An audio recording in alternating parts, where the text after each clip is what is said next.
just making some coffee, you guys. Be there in a moment. Okay. Oh, jeez.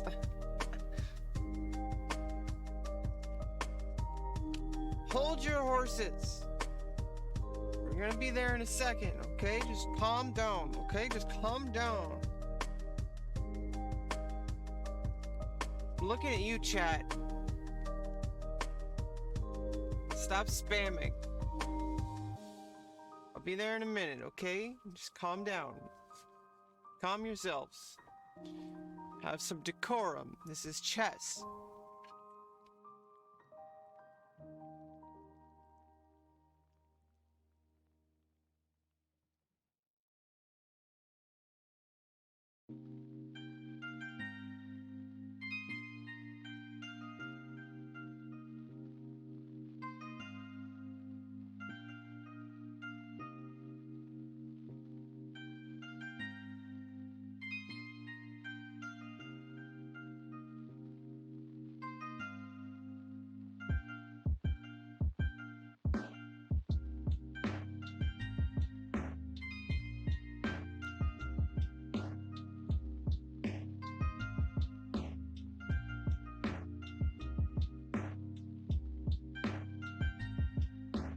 Coffee. Coffee.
Yes. Yes.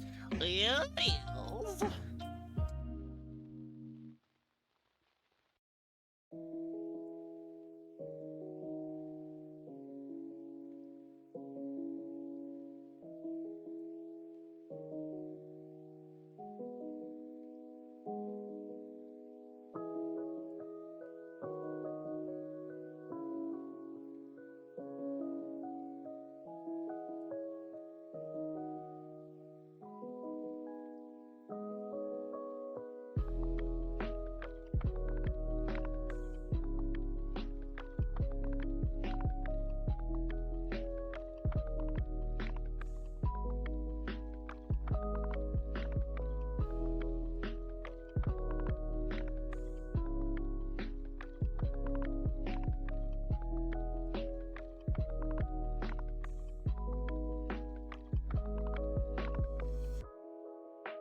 almost ready.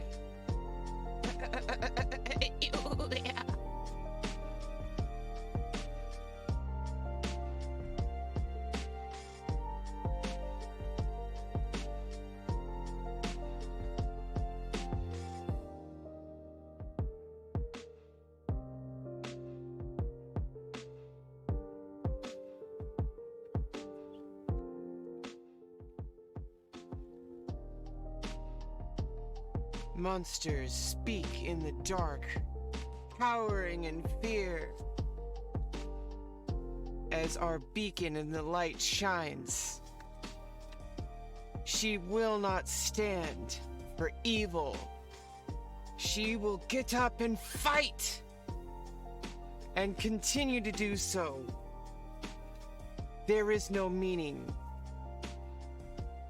There is no end. Only justice.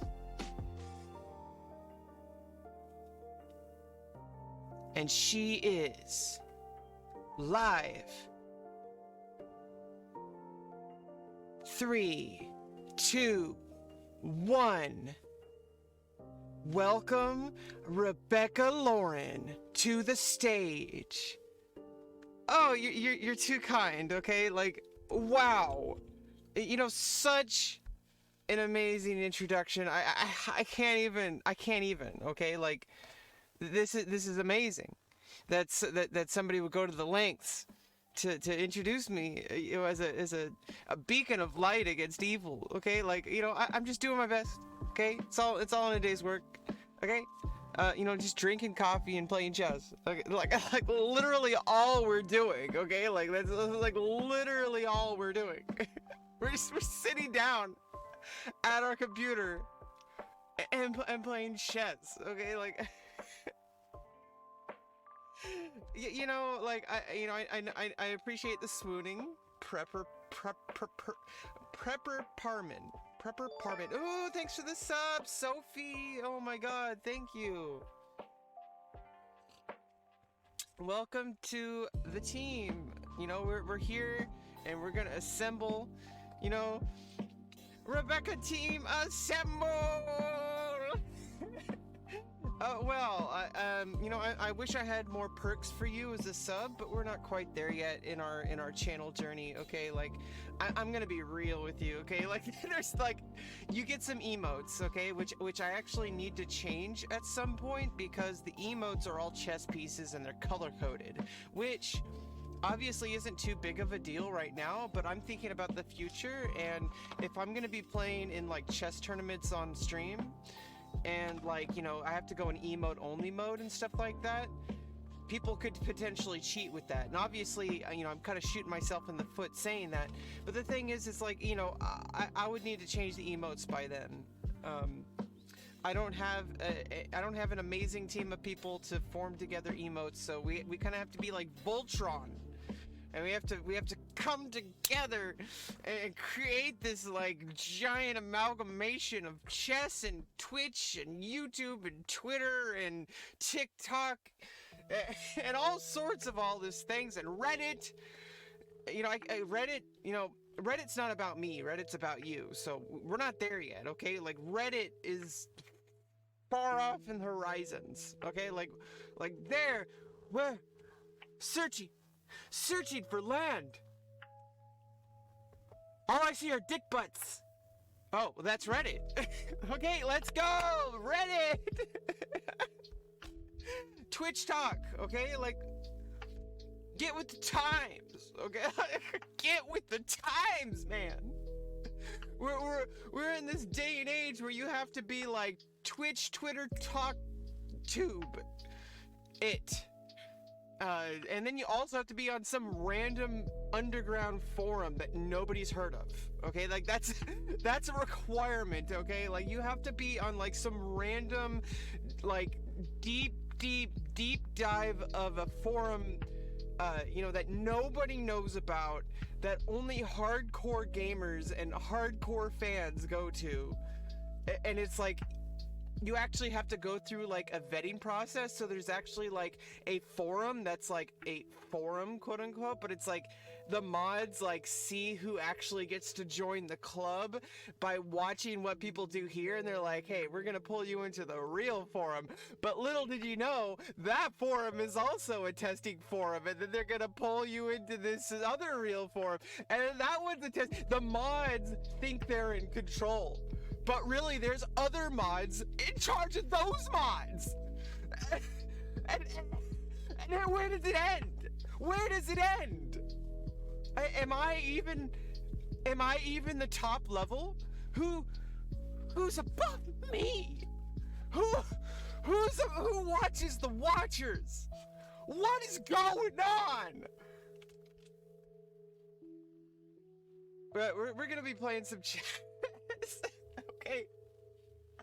So, needless to say, we're not worried about that. We're just gonna play some chess.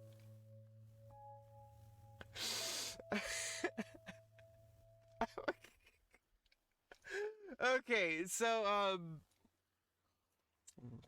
hope you're all having a good time. Okay, like this is okay. Like you've already seen the best content. You could tune out now. I'm just kidding. Don't go. No, I mean seriously. Like I wish I was better at being a streamer the entire stream. It's like I usually like have like my best content right at the beginning, and then, but you know we're trying to change that. Okay, like I'm trying to figure it out like a new balance where it's like I can just like keep making good content instead of being a loser. But yeah, this is Blitz Tactics. It's a side project of Lichess. This is the normal raiding mode. I prefer doing tactics on Blitz Tactics because they have other modes like infinite mode where you can select either easy, medium, difficult, or insane difficulty level puzzles. What I do is I do my current rating. Right now I'm 2034 rating on Blitz Tactics, which it uses all the puzzles from Lichess.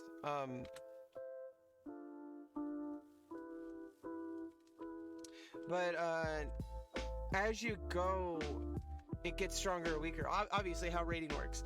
But there's also an infinite mode where you can select easy modes, and I like doing that as well because I like doing lower difficulty puzzles, but en masse, like do 50 or 100 of them. There's also, like a combo mode where you only have like 3 minutes, but you get more time if you keep making them right. And after 3, you get booted and all that kind of stuff. There's all these different modes on Blitz Tactics, so it's pretty cool. I like it. So let's see. Please excuse me while I do tactics, okay? Like, I need to do my tactics, and obviously I'm not as focused on stream, but that's not quite what I'm worried about. I'm just trying to do my tactics, and, it's important for me to get back to streaming. Like, I was in a place where I wasn't really streaming. I was just playing my video game and doing tactics off stream, and, it's like, what am I doing? Like why am I not streaming anymore? Like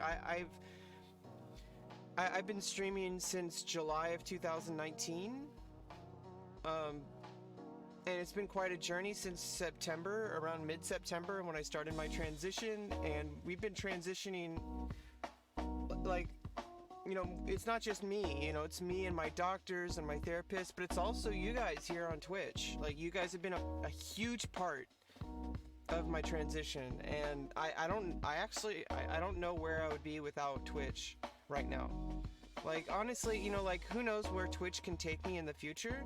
I really hope that we can just keep having upward projection with whatever we can create online, some kind of career. Who knows? But in either case, like I think it's evolving. It's constantly evolving, and right now I really feel like Twitch is like it's like an extension of myself, and it always will be. But like that can change, and it should change because life changes as we go. Yeah, supportive friends is a wonderful kind of magic. I have my people in my personal life. that support me, but they all have their own lives, and COVID is preventing a lot of time with my friends, and they don't really do online stuff. They do stuff. They don't do voice chat. Like my friends don't do like they're not Twitch viewers, like that. So it's like I'm the Twitch person of the friend group. You know what I mean? Like I'm the one that watches Twitch. I am the one who knocks. But no, like I hope you know what I mean. Like, anybody who watches Twitch, like we understand that, like we understand the community. It's not just about watching content, it's also about supporting our favorite streamers. I support, my favorite streamers and stuff like that. And my friends don't really understand that. They don't understand Twitch. They don't really understand all this. They watch YouTube, but like they're kind of like, just the normal kind of YouTube watchers. They're not like in it, you know what I mean? So it's like, it's good to have a support team on Twitch, even though it's not about numbers. That even you right here, you're here right now, Sophie and Prepper, like that right there is more than I've ever had online, and I can only hope that we grow as time goes on. And I know it's difficult to set expectations, and it's difficult to see projections, but I really do have faith in myself, and not just me, but all the people who stick around, because there's a lot of people who come in here, they've only seen like one video of me, and they get really, they judge me. And also being trans doesn't help, but I really hope that I can be a part of that positive change, because like, let's face it, I'm a weirdo, okay? But that shouldn't take away from who I am, and it shouldn't make people judge me, judge other trans people just because I'm weird, because we should be treated just like everyone else, which means sometimes we're weirdos, okay? Like that's, sometimes people are mean, sometimes people are drug addicts, like sometimes people like do bad things, like, like being trans doesn't change that. Like, I'm a human being. I'm allowed to be weird, okay? Like, I shouldn't have to put this impossible standard where I have to be this perfect person, this perfect poster child for trans people, because if people see me and they see me acting weird, they're gonna judge all trans people. It's like, screw that. Like that's not equality. That's like, oh, look at me, I'm special, you better treat me differently. Like, and that's what our enemies think. They think that that's what we're doing, and they're the ones imposing that. They're really the ones that are like imposing all these weird ideas about like, oh, blue-haired social justice warrior. Like that's those right-wing people. Those like, I don't want to say right-wing people. I want to say like conservatives. Yeah, I'm trans. I'm insane. Who am I to judge anyone? The day I wake up and I'm perfect. Yeah, I mean, well, I am perfect, so.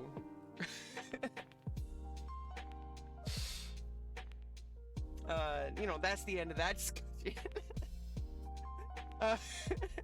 Because I'm perfect.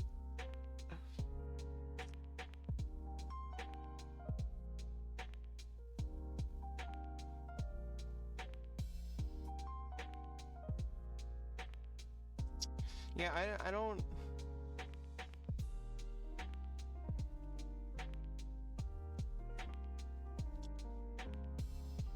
Yeah, that's the only thing I could see. No.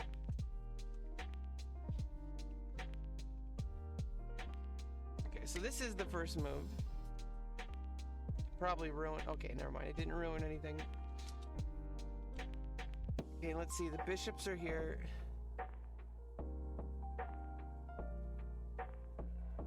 Oh, can I attack this bishop? Yeah, there we go. I have no idea why I didn't see that. Well, this one's easy. That's a mate in one, no matter how you slice it. Well, not no matter how you slice it. I mean, there were wrong moves. Like...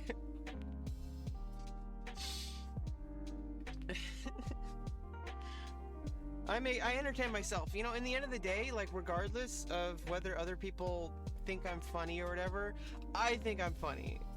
Okay, like, call me an idiot. People have made fun of me my entire life. They're like, why do you laugh at your own jokes? You're stupid.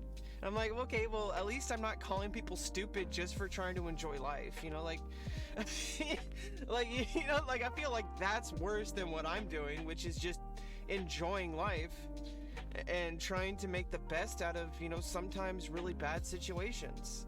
Like, yeah, you know, I think, you know, obviously, oh, thanks for the follow, Get That Wap.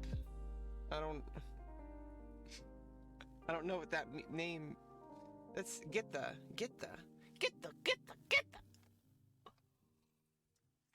By the way, is my audio okay? I have to have the obligatory technical questions, because, you know, I'm never quite sure about the quality of my audio and stuff, so if anything's too loud, if anything's peaking, if anything is bothering your headphone ears, just let me know. I can try to fix it.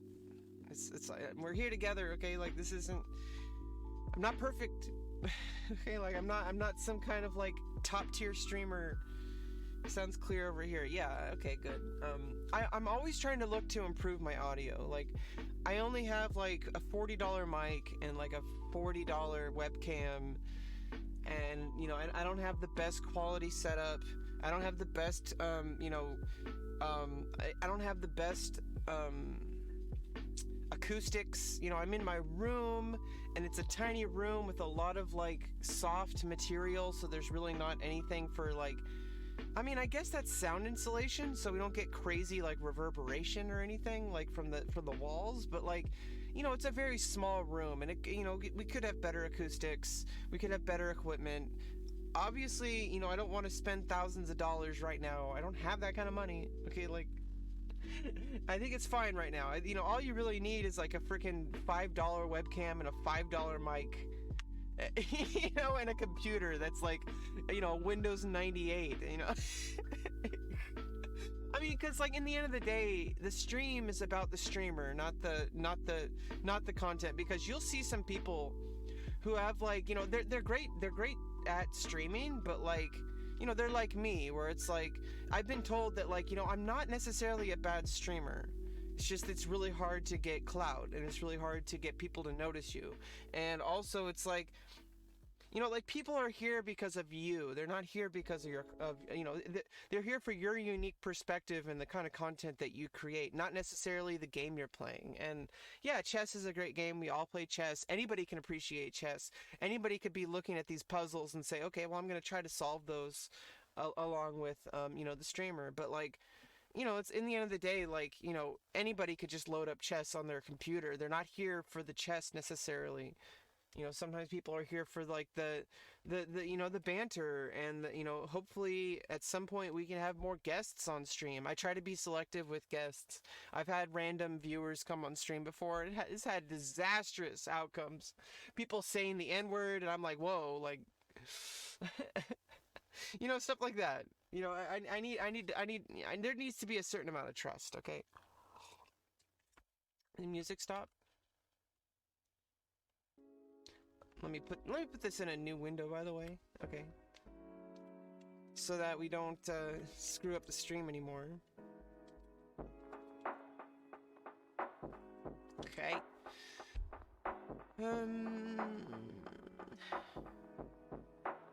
Okay, the rooks are here, queen's here. I have 2 rooks and a queen.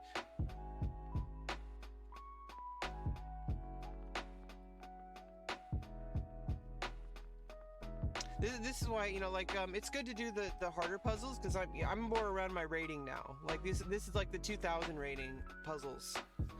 So it's like these are a bit harder to do, and it's good to push my ability. But after a few of these, I like to do like maybe 3 or 4 of these, and then I switch to the easy ones and just spam those. I think that's usually because I don't want to constantly be straining my tactics. I think I need to like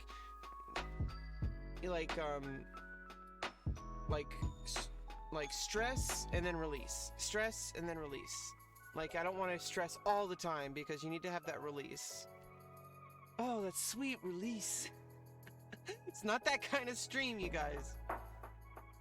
I'm having too much fun. You know, it's like, it's really just, you know, it's like, that's what it's all about. You know, like, it's one thing to be like hyper focused on the chess tactics, and yeah, you know, like I think there is something. Obviously, I do tactics off stream, and I do chess off stream, and there obviously you need to be able to focus 100%. But I also think there's something to say about streaming and just chatting with people, like that does something for your chess as well. It's different, and obviously only doing that would not be that great for your chess. But I really do think that streaming does something really special for your chess. That, well, not just streaming, well, just, you know, in the past, it's just like, it's like when you go to the coffee shop or to the bar and you play chess with people. Like, you know, it's this casual social aspect to chess that, like, I don't think many people really give it the credit that it deserves, because I really don't think you can be a very great chess player without that. Because you need to, because, you know, it's one thing to only be going to tournaments and only being focused, but you need to have that ability to just relax. Because, like, if you're always tense all the time, you don't even have one glowing neon thing in your background. How fake. Oh god. There's always some streamer with some glowing neon thing. Right? Like I need the equipment. I need the lights in the background. I need like the changing colors. I need to have it attached to the Twitch chat so that people could actually like you know, throw bits to change the colors. You know, like a real streamer, okay?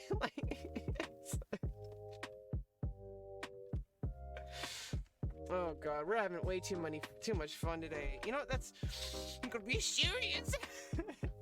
Okay, like, what's wrong with my setup? Like, usually I've been able to show Olivia over there. And you see the octopus, that's Olivia. Okay, there we go. There we go. Okay, and you can see my boobs. It's always important. You know, I've worked hard to get these things, okay? Like, I've worked really hard to get these, okay? So I'm gonna show them as best as I can. Okay, like you have no idea. You have no idea how hard I worked to get these things. I really like them. I wish they would. I wish, you know, they're still growing. Okay, they're still babies. But they're my babies, okay? Okay, back to the appropriate section of the stream. Rebecca having an appropriate stream? What the heck? Yeah, you know, spoiler alerts. My stream is always awkward. My stream is always inappropriate. There's always talk about boobs or something. Okay, so just calm your tits. I mean, some people on Twitch, you know, probably have bigger boobs than me, and they might even be male. so it's like I got a ways to go, okay? Like,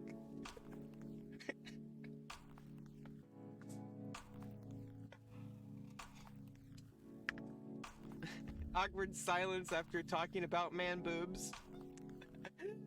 You know who you are.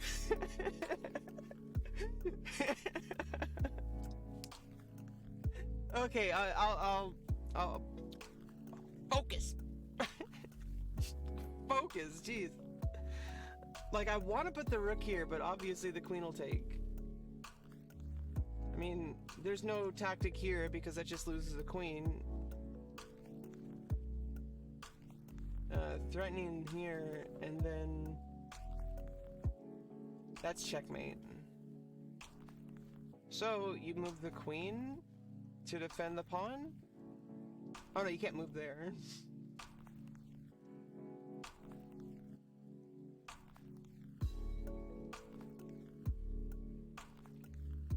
But what can I do after that?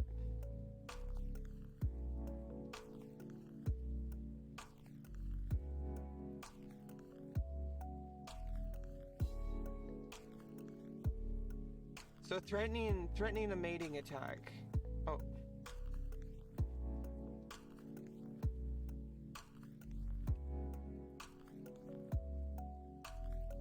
That's not a mating attack. You don't have to make a blunder. Yeah, I gotta hydrate. That's how we'll solve this puzzle, Mr. Poobs. Mr. Poobs! Welcome back to the stream, Mr. Poobs. I remember you. I know who you are. I know where you are. I know what you're saying. You're saying, who is that cutie pie? Well, it's Rebecca.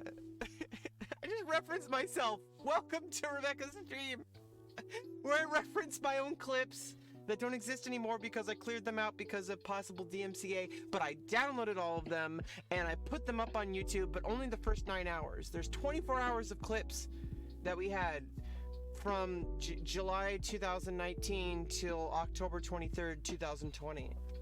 Third person. Ooh. Okay, so I think you need to defend. Oh, but then I went upon somewhat, I guess. Nope, that's not the right answer. I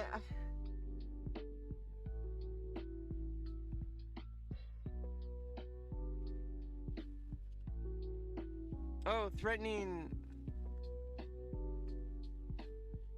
stuff. What?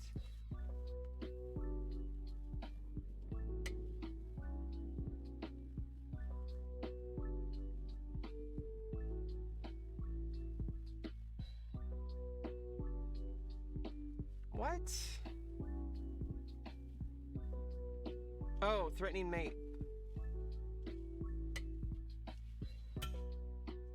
You got rid of mate, but you lost a queen for a rook. Okay, so that's enough of the rated tactics. I'm having a lot of trouble. Let's just work on some easy ones to take a bit of a break from that. Okay. And then we'll play some games.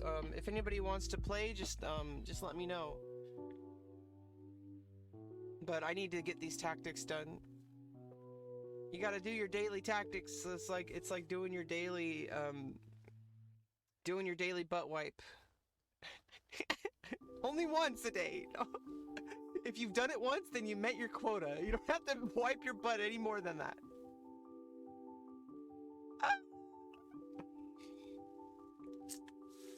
Okay, serious. I gotta get that game face. Okay, like.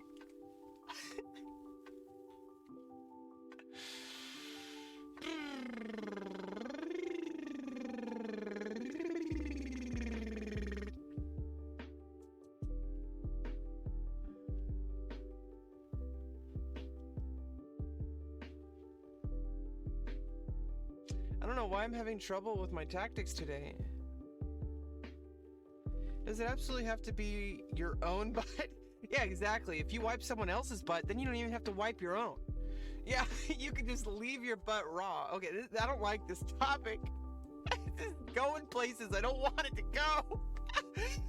Space, the final frontier. These are the butts of our voyages.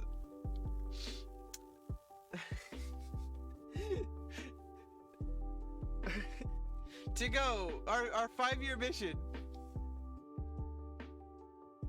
To go where no one has gone before. Into the butt zone!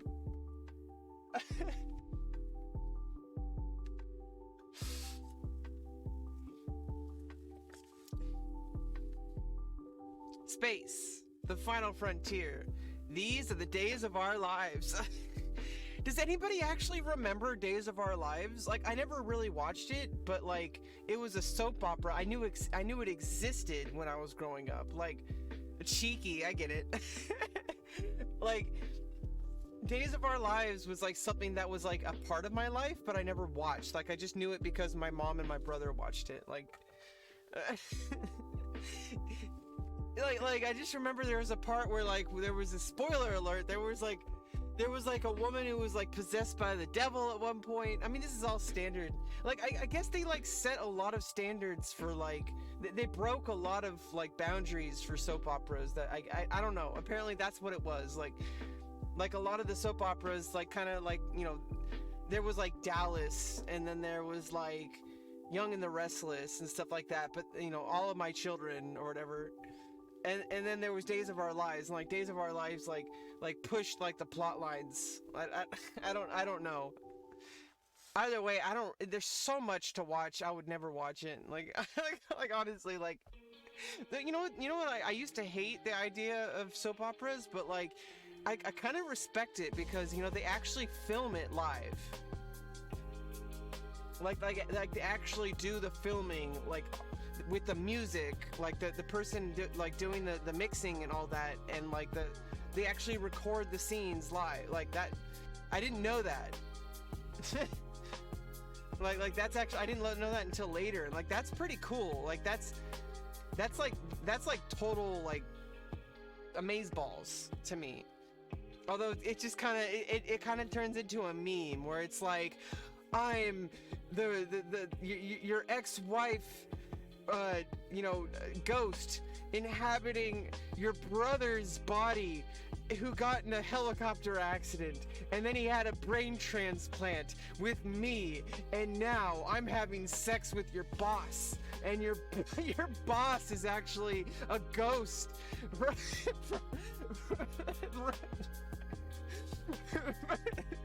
Who inhabits your brother. Like, no, it's the ghost of your brother inhabiting your boss. Who went back in time. Okay, focus. Come on, Rebecca, jeez. Like, what is going on? What is it? What is this? What is this? I don't even know, okay? Like I'm just like, what? I can't follow that plot line, okay? Like, that's too much. It's like there's like a line, and here's you, soap operas. Okay, like you cross the line, okay? Like that's too much plot, too much. Okay, I need like this amount of boundary crossing, not this amount of boundary crossing. Like okay, Vampire Diaries, that was good. Okay, like that's like, it's like almost soap opera, but it's still focused. Like there's this focus about it. Like there's a difference between soap opera and drama. Like soap opera is like, here's normal, like our normal everyday life. Here's like a normal TV show. Here is a drama, and here's soap opera compared to normal TV. Like, yeah, you can't even see the line from that point. Like you have people sleeping with each other, but like none of the people were actually the original people. That they're all occupying different bodies, and then they cheat on each other, and then there's a drug smuggling operation, and then you have like people committing like murder, and the murder actually was like against somebody they didn't want to murder, but they thought that it was that person, and the reason behind the murder was so that they could get back at the person who cheated on them, but they cheated on them. And like, okay, I can get behind like, okay, vampires, okay, vampire politics, okay, vampire troubles, okay, like I could get behind like a focused stream of like plot line that actually has like a focus and like an end goal that you could like follow to an end point. Like I can get that. I really wish Vampire Diaries never ended. Like honestly, like I love Vampire Diaries, and I've had trouble getting into the originals. Like I would like to finish the originals, and I mean I really like it, but it's a lot slower. Like it's like, I mean it kind of fits. Like it kind of fits because they're like the original vampires, and so it's like including my favorite character, Rebecca. Just because of her name, like that's all there is to it. Like, she's an interesting character because she just like wants to be normal. She doesn't want to be living this vampire life. Like that's, I kind of give her some credit. Like she's not like Elijah or Klaus. Like. But then there's also Legion, which was like something I really wanted to get into. But I want to watch the originals first and then watch Legion. Smug juggling, yes.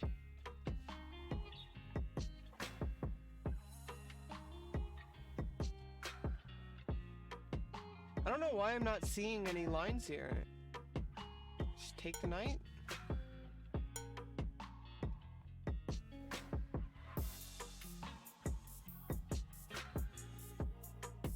Okay, well, I'm thinking something like that.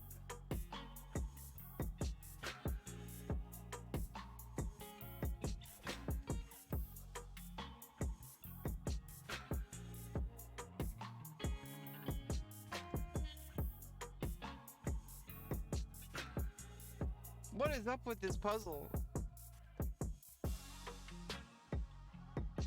I'm sure like when I see it, it's gonna be obvious. Because it's obvious. Smug juggling. No more coffee for me today, okay? Like this is...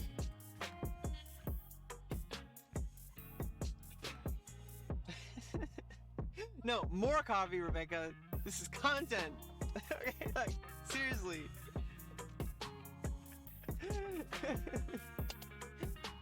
Twitch streamer suffers from coffee-related injury. And smug juggling.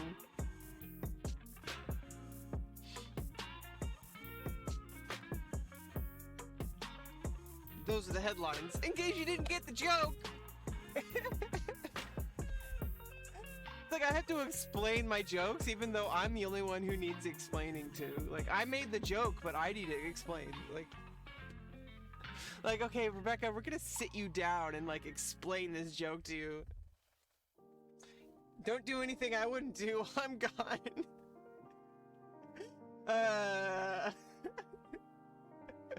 Quick! Get a jetpack!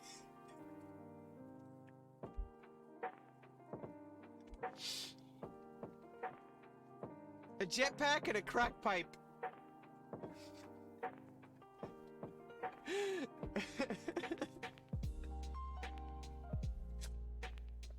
No. Seriously though, what is going on with this position?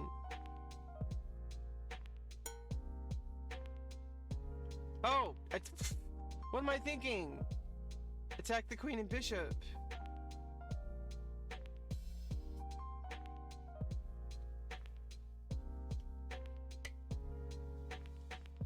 But wait.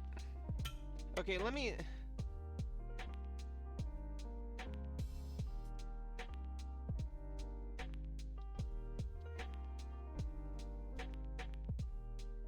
Oh.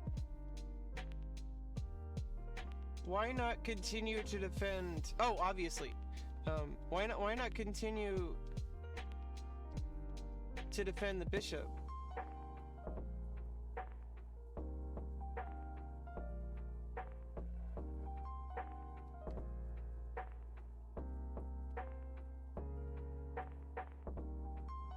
Oh, because then I take the knight, pawn takes, take the bishop, and you can't capture because... Okay, so...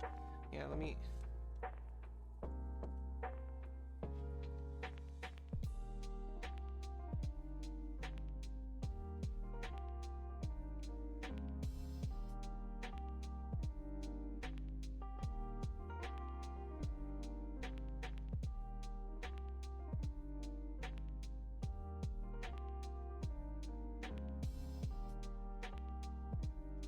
What? What is this? Oh, I know what it is.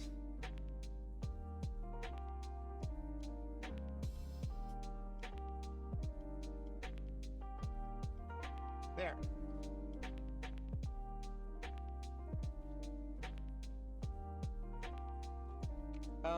Because of this. Oh, I don't know. Or probably even better this. Because I'm attacking the rook. No, because if you do this, my knight's still under attack. And you can't take because of the bishop. Okay. Jeez, that took way too long to look at. Okay. Okay, I need to... Okay, here's what's going on here.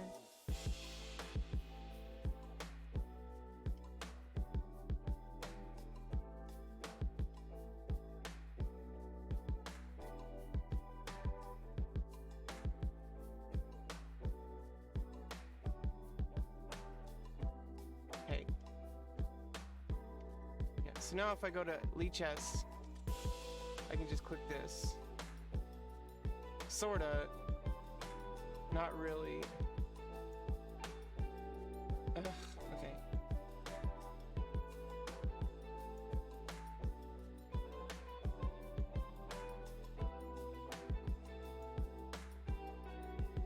Oh, what am I doing here? Okay. Calm down.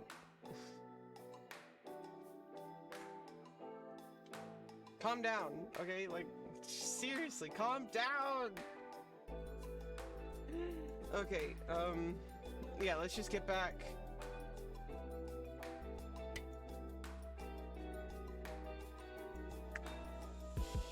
Oh, you know what cool mode here is repetition. Because this has like different levels. And you have to like get through the levels fast enough, and it repeats like the same kind of themes. Or the same positions. Between a rook and a hard spot. Okay. There.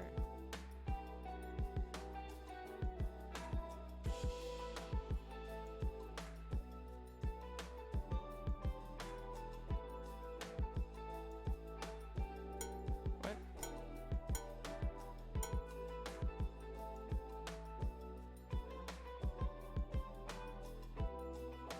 What?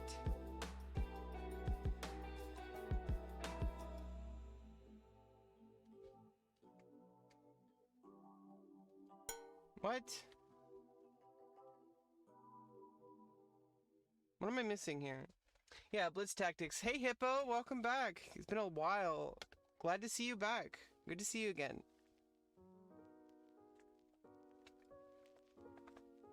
Yeah, hey, Hippo.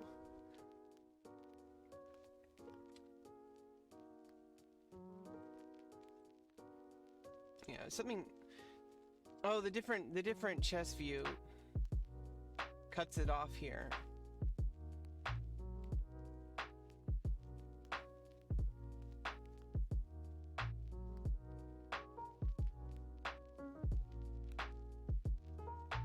It kind of sucks. I'm just gonna go back to infinity mode. As I don't like solving tactics fast. Yeah, it looked like you were gonna pair the knight, or gonna pair the knight somehow with the rook or something. I don't know. There was something going on, but I don't like solving tactics too fast. I like to take my time. Well, there is a hanging knight, but is there something better?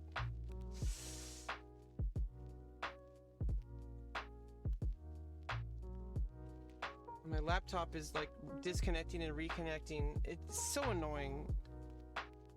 Don't get a laptop with Broadcom drivers, with Broadcom wireless driver. Like, Broadcom has to be like the worst wireless adapter I've ever had. Like, whatever you do, don't get a Broadcom wireless adapter. It's like, there's like, it's just always disconnecting. Like, it's just ridiculous.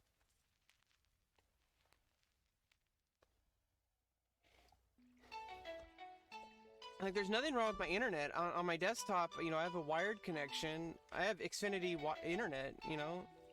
It's not a USB adapter, it's just an integrated laptop adapter.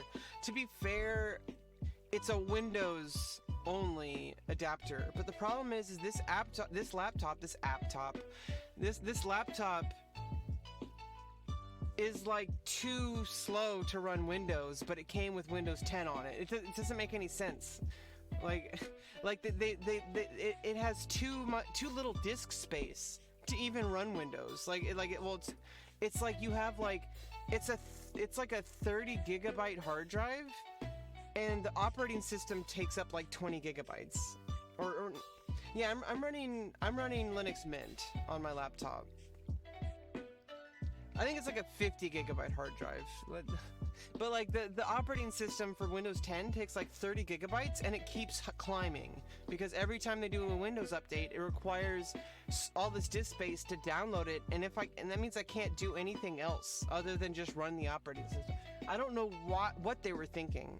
I don't know what they were thinking putting Windows 10 on a laptop like this. Like, this is clearly like a Chromebook style laptop. Like they could have at least put Chromebook on it or Chrome OS. But like I put Linux Mint on it, so it's all good. But it's just still like the problem with that is that Broadcom works terribly on Linux. Like there's no real like the drivers just don't really work. Is there a slot for SSD? Yeah, exactly. I could put SSD. I could put you know, well no, there is. What are those? There is. It has a slot for micro SD. Yeah, I could do a lot of stuff, really, like with this laptop that I could even run an entire operating system on a chip and then just use the hard drive as storage. Like just format the hard drive as an ext4 just for like storing files, and then just run the entire operating system on on an SD card. It is a solid state drive, but it's like it's just a very small one. That's what I'm talking about. So it's like, I think if I wanted to make the absolute most efficient usage of this laptop, which would take, I'm too lazy to do it. I'm a real programmer, okay? I'm so lazy I don't even do the things I need to do. I just put up with it. Like, I'm just like, okay, well, whatever. I'm just gonna use the laptop. There's better uses of my time. I think just taking the night.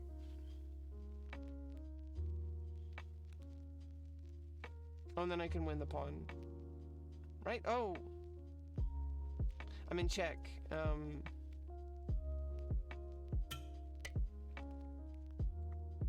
I don't know why I'm missing these things. I'm playing so badly. I don't know why I do the things that I do. Okay, well, first of all, look at checks. Knight or king can capture, probably the knight. So it doesn't look like there's anything after that. Bishop can't come in to pin because of the pawn. Oh, what I can do is I can attack the queen that way. Okay, there you go. And you have to take the bishop. Oh, no you don't. Yeah, you do. But then the knight takes. Because there's a queen and a knight, not just a queen. If the knight weren't here, that wouldn't work.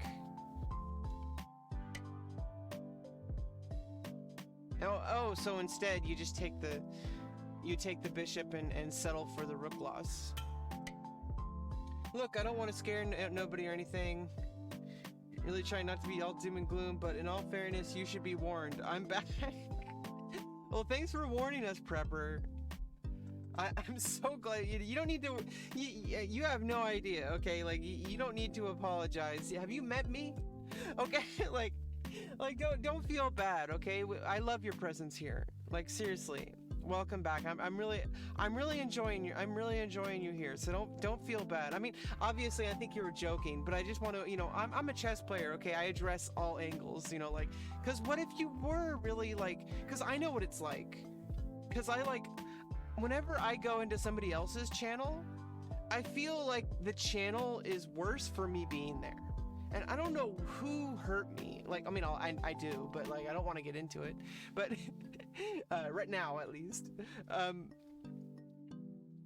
But like, I have like this, I'm going to therapy in order to try to drill this out of me. That this sense that like everywhere I go, that I'm taking away from the situation. Like I'm somehow making everybody's life worse for me being there. And I don't know why I think this. Well, I mean, I do. But like, I don't know why it's so hard for me to realize that, like, I have value, and like, I have a really negative view of myself sometimes, and so as a chess player, obviously I understand you're making a joke, but at the same time I've said that in half jest as well, where it's like, obviously I'm joking, but I'm also kind of like, I suck, I hate my life, So just telling you right now, like you're welcome and you're loved, and you know you're always welcome here. Unless you're like racist and transphobic and other things, like then you're not welcome here. But I don't think that's you're not giving off that vibe. I'm gonna tell you that right now. You're not giving off that vibe by any means. It's fake, but a lot of people share this feeling. Yeah, I get it. So some people do throw around words like bipolar and autistic without actually having a diagnosis, and I wish they didn't, because I actually am on the spectrum. It's confusing because, like, in some aspects it might be misdiagnosed as bipolar. I almost had a few I actually had a few misdiagnoses in my life, because a lot of neurodiverse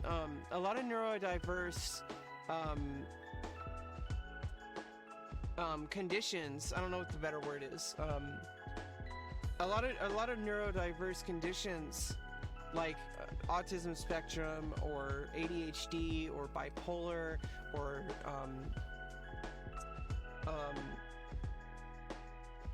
like narcolepsy or Tourette's or anything like that. Like, a lot of people like throw it around like it's some kind of like catch-all. But like, no, it's an actual neurological condition. You can't just say, oh, you know, I'm being autistic right now. Like, that's so, I wish people didn't do that. It's just so frustrating, because then when you actually have the diagnosis, people don't take you seriously. They're like, oh, that's just another person throwing it around.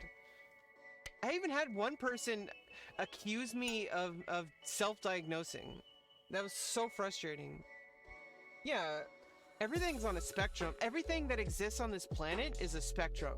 I don't know why people are so weird. Okay, I'm gonna get a little bit, like, serious, Rebecca, here, but, like, it's so frustrating when it comes to gender and biology, like sex biology, and, like, sexual identity, and anything, like gender identity, sexual orientation. Like, when it comes to all that, suddenly people are super binary. But like, literally everything else that exists on this planet is a giant spectrum. Look at the like, you know, the light spectrum.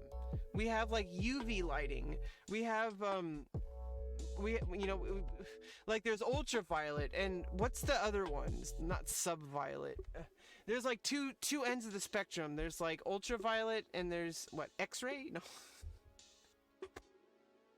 But it's like, you know, like, yeah, they're comfortable talking about it because it's in a box, but nothing on this planet exists in a binary, really. The only thing that exists in a binary is stuff that we've created. Like computers. Computer language exists, machine language exists in 0 or 1. Okay, like that's literally the only thing that exists in a binary. But like there's so many different spectrum of things that we can do with those zeros and ones. So it's like, even that is kind of a gray area. Infrared, that's the word. Infrared. These are hard puzzles. You know, it's weird how they're hard, but it's on easy mode. What's going on?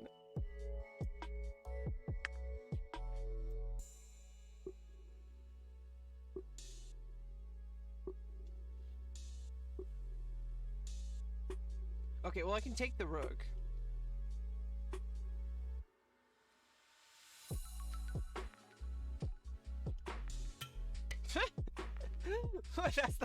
That's like, I was looking for some complicated tactic, and really it was just a hanging piece. Like, sometimes that's all there is, Rebecca. Like, I was looking for some checkmate or some like weird fork, and it's like, it kind of helps me realize, like, sometimes in a chess position, it's actually simpler than we think it is. Like, I think that's actually something, because like, when we do tactics and stuff, we're always looking for like, okay, where's the tactic? Like we're on like this like seek and destroy kind of like academic activity, but like really sometimes it's a hanging piece. Like like it's really simple. Okay, well, I can.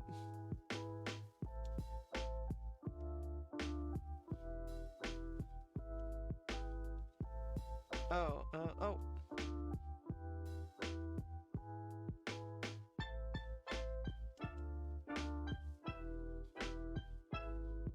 Okay, that's checkmate.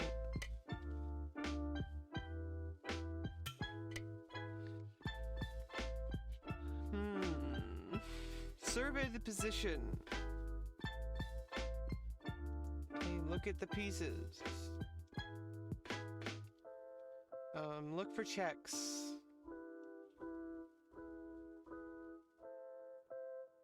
Okay, look for hanging pieces.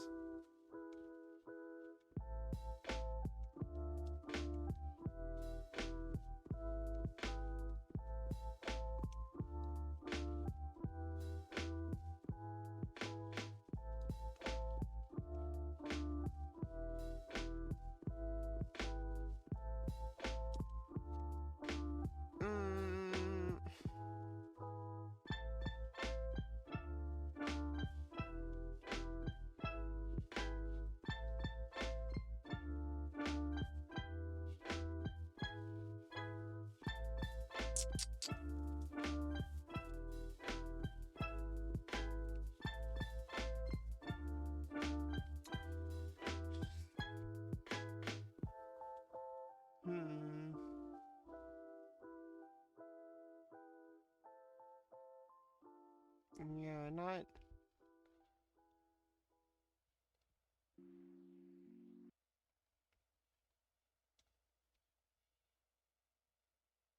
not really seeing it.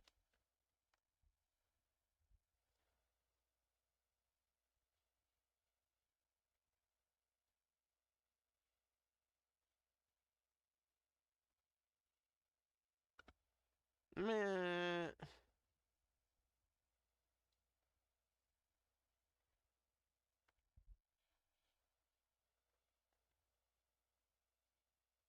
Well, it forces a trade. Bishop takes d7, queen or knight takes d7. Obviously not the queen. Bishop takes d7, knight takes d7. That opens up this diagonal. But I don't have a bishop to play on that diagonal. So this is definitely a forced recapture. And if I just recapture again, queen takes.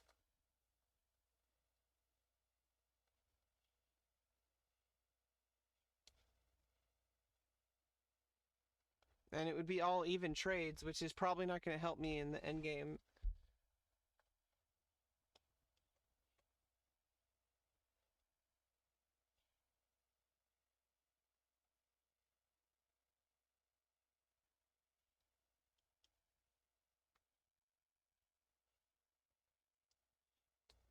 Oh, I see what you mean. Oh! Yeah, pull the knight away. What am I thinking? Remove the defender.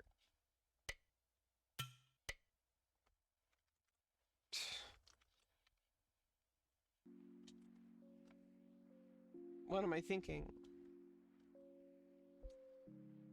I'm really not being, I usually have a better time doing these, but it's one thing, like we're streaming, okay? Let's calm down, Rebecca. Having fun with stream. And welcome, Daxtism. It's good to see you again. Sorry, I didn't see you come in. Welcome.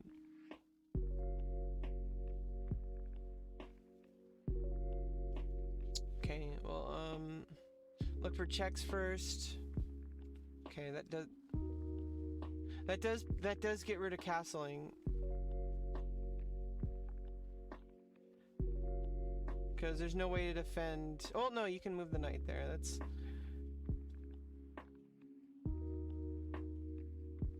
So that doesn't really accomplish anything.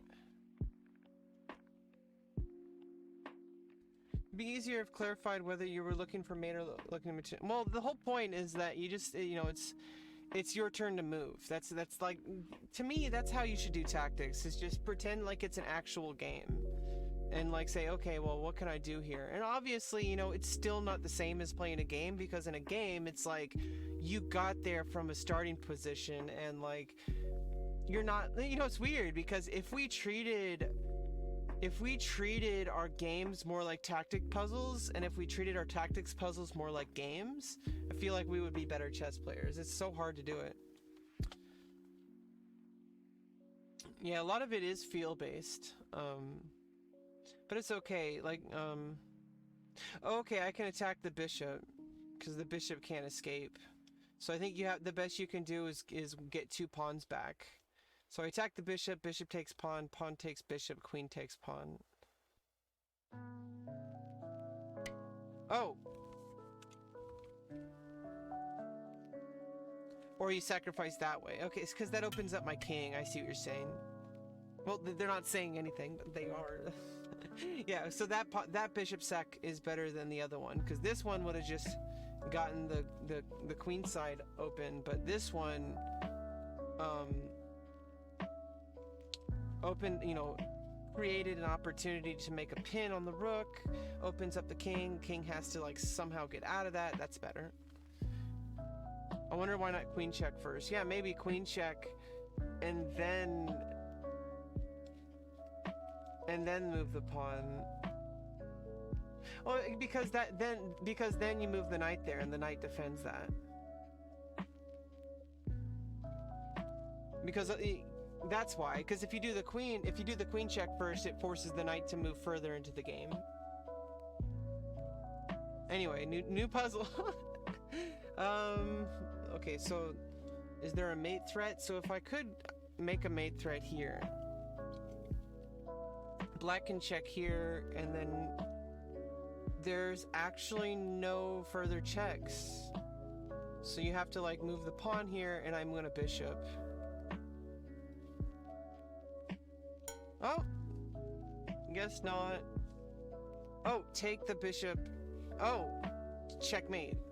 What am I thinking? It's obviously the better move. Like, checkmate's better than winning a bishop. Last time I checked, like last time I checked, checkmate is better than winning a piece. Okay, well I can win a piece here at least, because I don't see any. Oh, I need to look for checks first. Sorry, I need to get through my algorithm. Okay, so the king's here.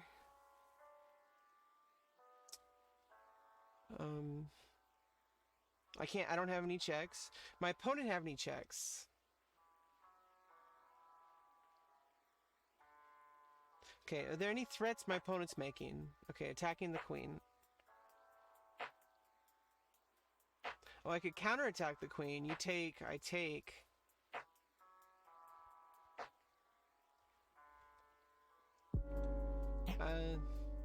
Don't think that helps. Although I was thinking just take the knight, threaten to take the queen, so the queen has to take with check, and then my knight just takes. So I win a piece.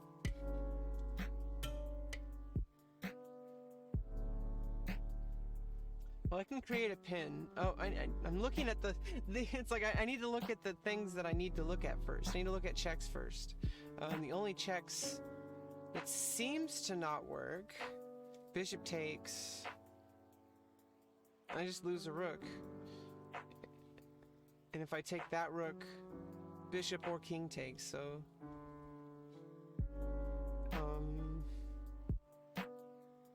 I could take the bishop, rook takes...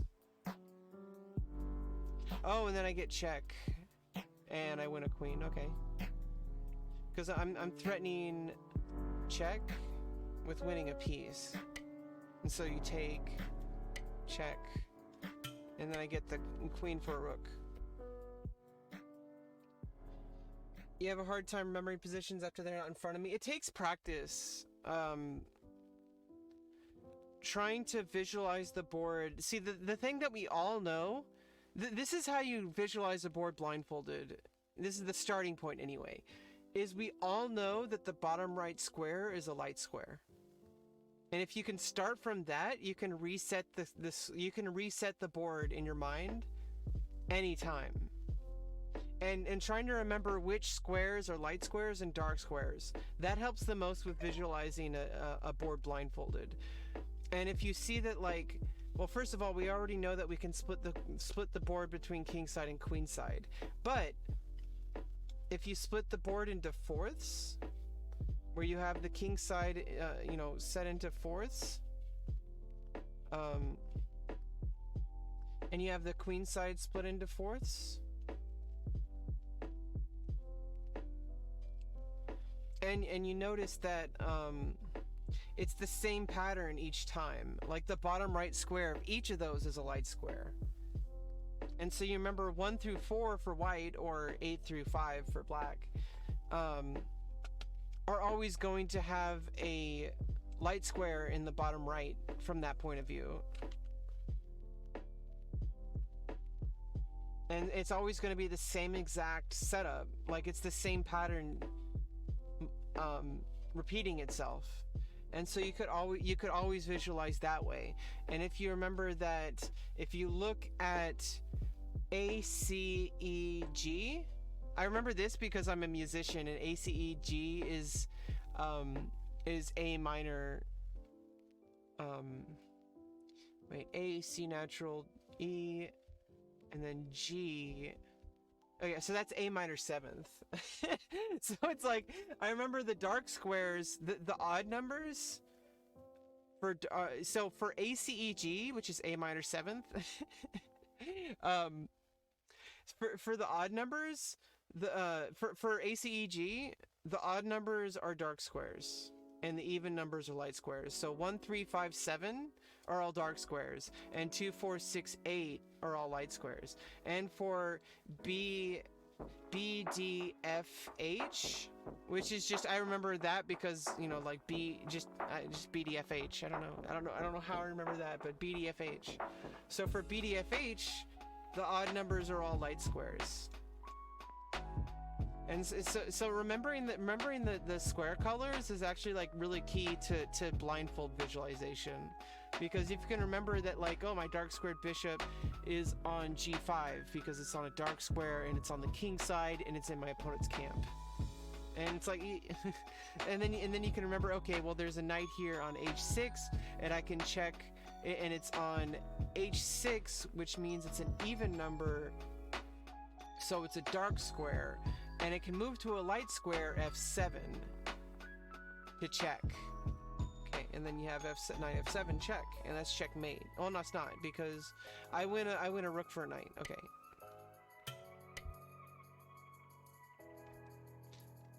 So I think the best way to practice it is to actually, you know, playing blindfold chess is hard without a third person to arbiter it. But like, what you can do that I have yet to be able to actually do, but you can get a sheet of paper or a score sheet and just play without a board with your opponent, and just write down each move as you play it. So if you say E4 and then you write it down, because then what you can do is you could replay the game from move 1 every single time and then practicing that helps you visualize it. Now, it just really sucks if either of you makes a mistake in a legal move and neither of you catch it. That's the biggest problem, but it's good practice, I think. Just even if you're not doing well in the game, I think just playing blindfold chess and visualizing like that itself is good visualization practice, because you're trying to remember what the board looks like and the connection between the pieces. And obviously, if you could have a verbatim representation of the board as if you were looking at a computer screen, that would be ideal. But sadly, that's not how all of our brains work, and maybe that's how Hikaru Nakamura's brain works. But but not all of us are Hikaru Nakamura, unfortunately, or maybe fortunately. I don't know. maybe you do not want to be Naka. I don't know. Not to knock on Naka, but gotta knock on wood there.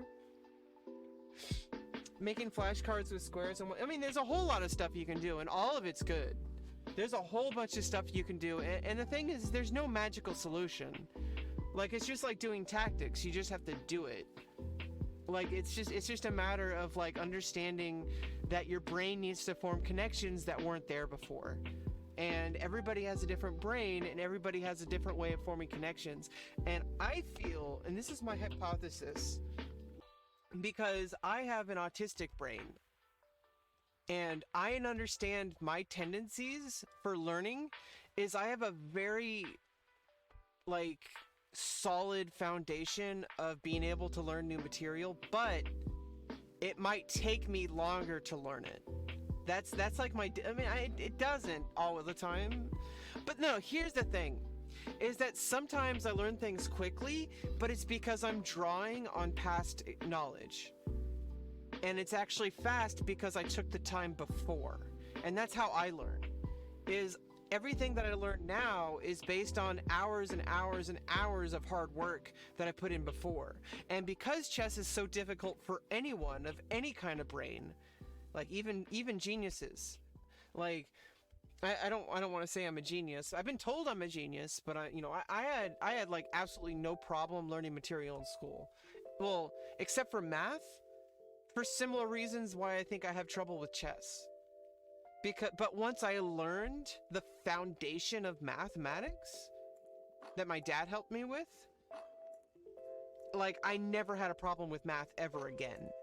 Like yeah, it's still like number crunching and like thinking, but like actually like understanding the concepts and the ideas to math comes easy because I understand those foundation. And then like, so I really have a lot of confidence in my chess ability. If I put enough time into it, that's gonna click in. Like that's got that part of my brain that I understand already. Like I already know this about the way my brain works, is that like once I grasp something, like it's there. And like I can just pull from it like it's an infinite source. Like I know I'm not trying to sound like super like geniusy or anything like that. That's just reality I live with, you know, like I can just like somebody can give me something to read, I can read it and then tell them everything about it and then extrapolate data from it and make new data based on that information. Like I've always been able to do that as with like since I was like in elementary school. If somebody gave me a textbook to read, I would read it and I would say, oh, but you know, in that paragraph, they're talking about this, but what if you do it here? And like, why is this like, you know, why is this a thing? Like, you know, like, especially with history, like reading history books was really big for me. I'm really into history because understanding human behavior and, you know, the kind of like, you know, the motives behind why people do certain things, like that has always been like really intriguing to me. And so like understanding why people do the things they do and why things have happened in history. And like a lot of people I've met, I don't want to like shit on people for not being able to understand things, but I used to get really impatient growing up in school because like people would be like, huh? Like they would be in class, like in high school and middle school, and they'd be like, what does that even mean? What are you even talking about? Doesn't make any sense. And I'm like, yeah, okay, like looking back, I'm like, okay, like, you know, those people, you know, they're just trying to understand it, like, you know, it's not their fault. And you know, like I got really impatient though at the time. I'm like, this is a waste of time. Like I've already read the book. Like what do they want from me? Like I had a hard time with school. I still do, because it's like, what are we getting out of it? Like I'm going to school, reading a book, and then just trying to prove to the teacher that I read the book. And it's like, well, you should just trust that I've read the book. Like, what are we even doing here? You want to have Naka's chess skill? Yeah, exactly. But, you know, that's... He's gifted, you know, and he put in a lot of time from a very young age, and he lived, breathed, and slept chess. And it's not very realistic for any of us to expect that, even if we did start at the same time. Like, even if we did start at his age. Like, a lot of people started chess at his age and aren't where he's at. So he deserves a lot of credit. You know, like, anybody who reaches that kind of level of chess skill is, like, above and beyond. Like, that's not something that you can just have. Like, that's not something that you could just attain. Like, maybe, I don't know, who knows? Maybe if you lived, breathed, and slept chess and you had the best possible coaches and that's like all you did for like the rest of your life. And you also had like you know, you had personal trainers to like help you like do physical fitness, and you had people like giving you like healthy, like, you know, a healthy diet, like you had a dietitian, and everything was like perfect. And like people were actually doing like experimental like brain exercises with you to like improve your synaptics and stuff like that. Like you would have to be like, going like above and beyond what like most of us would ever hope to achieve in order to get like super GM level. Like it's most likely not gonna happen. Like I would like to just become a national master at the very least. Like that, if I could become a national master this lifetime, I'd be pretty happy. And obviously, once I get to that point, I can see where I, just, keep going forward. Hopefully even become I am. Who knows? Experimental exercises sound, yeah, exactly. It actually does sound like fun.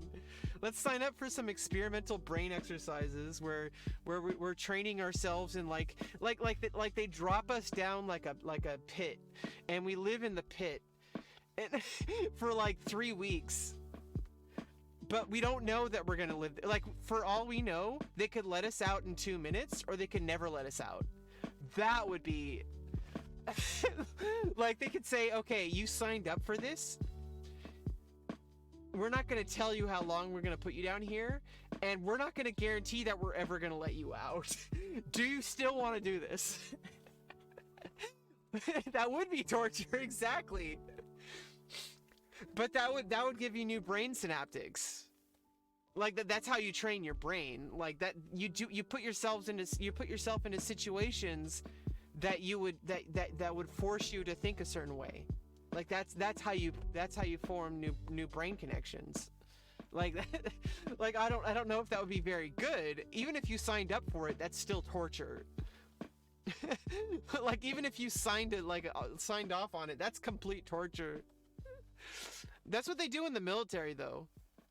They do, like, if you want to become like special forces, you have to go through training where you become a prisoner of war, and you sign up for it. So it's not like the difference is, though, that even that, it's still not preparing people for becoming a real prisoner. Sorry for trigger warning. I didn't give you a trigger warning. Sorry if you've been in the military. I've never been in the military, so I only know what I've heard from other people who have been in the military, from veterans and stuff. So I apologize if I'm being insensitive. Yeah, SEER training. See, I didn't even know what it was called. What's it called? What's that stand for? Does it have the word exclusion in it? Or something like that?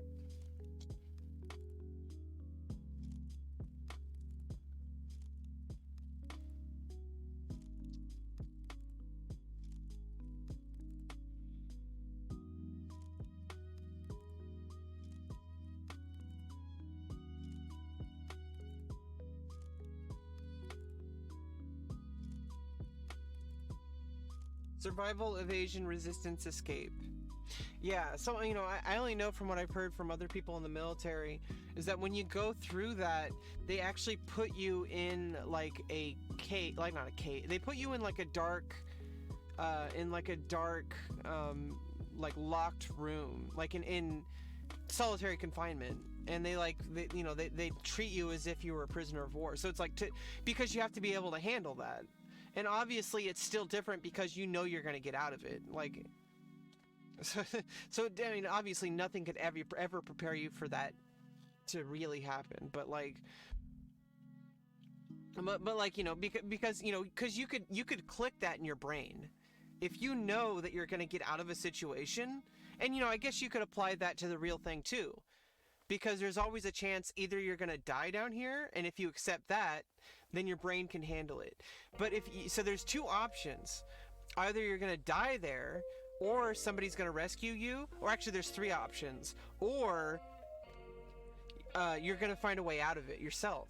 So if you can click that on in your brain, knowing that you have these three options, then you've limited yourself to three options, and your brain can handle that.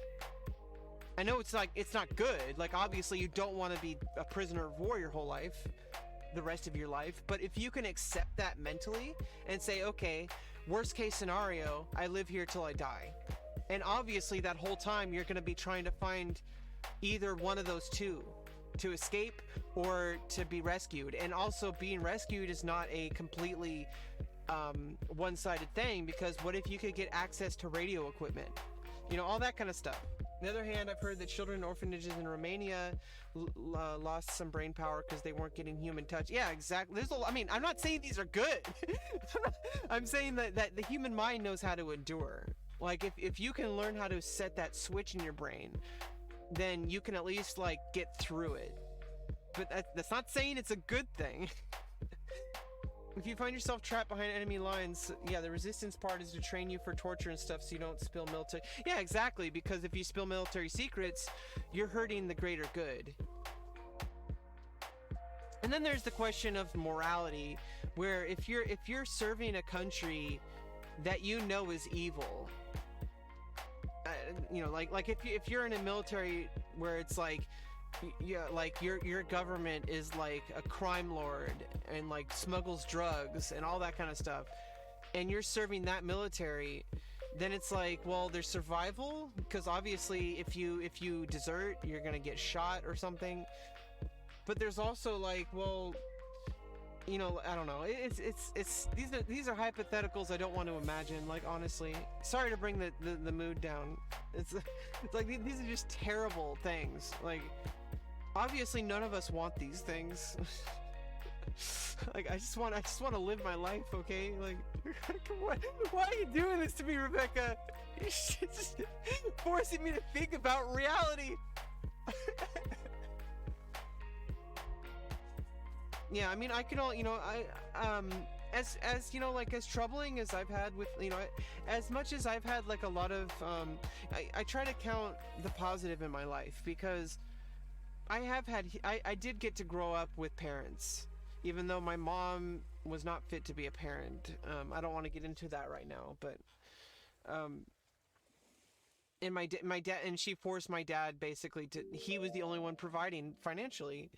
And my dad has his own issues, and he had his own issues, but like, he was always there for us. You know, he spent time with us. He cared about us. He didn't just go through the motions with us. Like, but my mom completely took advantage of the situation and all that kind of stuff. But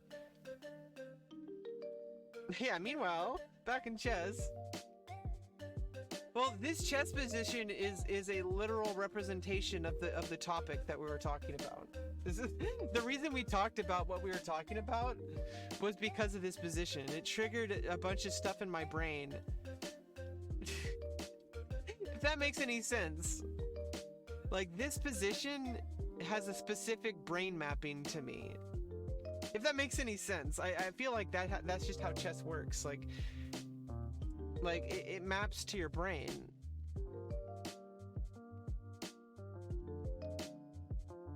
Yeah, I don't know what I can do here. I mean, the most forcing move is check.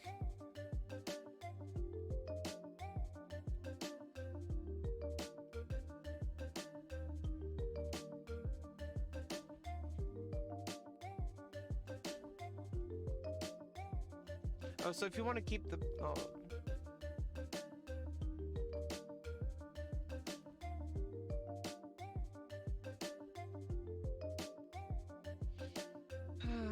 Yeah.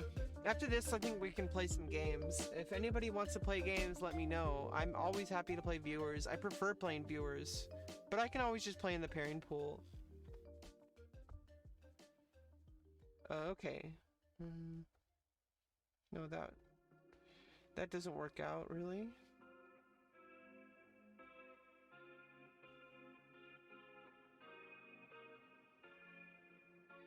Don't know if that means it makes sense or not. Yeah, well, I mean, everybody has a different brain, and everybody has a different understanding between, because, you know, what a brain is, it is a physical muscle, but I do believe we create our own understanding of the universe, because the way our brain works is it takes in information and it adapts to itself. And the reason why we're all so unique on this planet is because we all have different frames of reference. And so even people with the exact, like, so if you grow up and you're an identical twin, and you both grow up in the same exact environment, it's still not the same exact environment, because you're two different people from different angles. And there's just there's just two different And also, you're starting out with different biology as well. Even if you're identical, you still have different biology in your brains. And yeah, some composers can see colors when different notes are played. Yeah, that's actually what's it called? Like something aphasia. So with me, I don't know if I don't know if I've ever really seen colors when I listen to music. Yeah, synesthesia. But what I do is I actually feel like every single vibration has a unique personality. I've been a musician my whole life. I've been surrounded by music. I've been in choir. I've been in band. You know, I've composed. I've, you know, done a whole bunch of different music stuff. When I think of music, I just think of it like people. Like it's kind of like chess to me. Like, I guess in the sense that like an individual note, depending on the, you know, it, especially since there's different pitch, there's different timbre, there's different like, you know, sound qualities. There, you know, there's different like, you know, sound sources. So something coming from like an acoustic, if something coming from an instrument that I'm in the room is different than a speaker or a headphone or whatever. And so when I hear something, I'm hearing it as a unique personality. And so I connect to I connect to music as if like I actually see music as people. I don't know if that makes sense. We know nothing about history. We only know the stories. Yeah, exactly. I do believe that's changing because of the internet age, because everybody's allowed to tell their side now. Maybe not everybody, but like you know, and it's like, you know, I had a huge Twitter argument with people about free speech, and I think they were missing the point, is because I was specifically talking about people like J.K. Rowling and how she got third place in an essay contest with her essay that was completely shitting on trans women. And it's like, that's hate speech. Like, that's literally like she's spreading hate propaganda against trans people. And how is that being rewarded? Like, and that's what I was talking about. It was like, yeah, you have the right to say stuff, but that doesn't mean that, you know, you should get away with it all the time. Like, if it's targeting a marginalized group that is like endangering our lives, and you know, it's the reason, you know, sorry for the serious talks. You know, I did like Harry Potter, but now Harry Potter is forever tainted for me. Because, you know, it's one thing with like Ender's, you know, like with Orson Scott Card, how he's like, you know, fundamentalist with his religion, and he's expressed his views on the matter, but he also understands that he's against where society is going, and he doesn't really, from what I don't follow him for obvious reasons, but from what I know, he hasn't like actively like attacked trans people and gay people. Like, he's said his opinions about how he thinks is wrong, but he hasn't like actively attacked, from what I know. Maybe he has, but like, I'm able to separate, you know, have Death of the Author from that. Like, I'm able to separate Orson Scott Card from the Ender series and the Speaker series, which doesn't make any sense to me how he wrote a book series that is, you know, the same thing with J.K. Rowling. Like, it doesn't make any sense to me how somebody who can write characters who have a diverse background and who and he can understand the relationships between people and how people come from different backgrounds and how you should, you know, learn how to integrate into society no matter who you are, especially with Jane.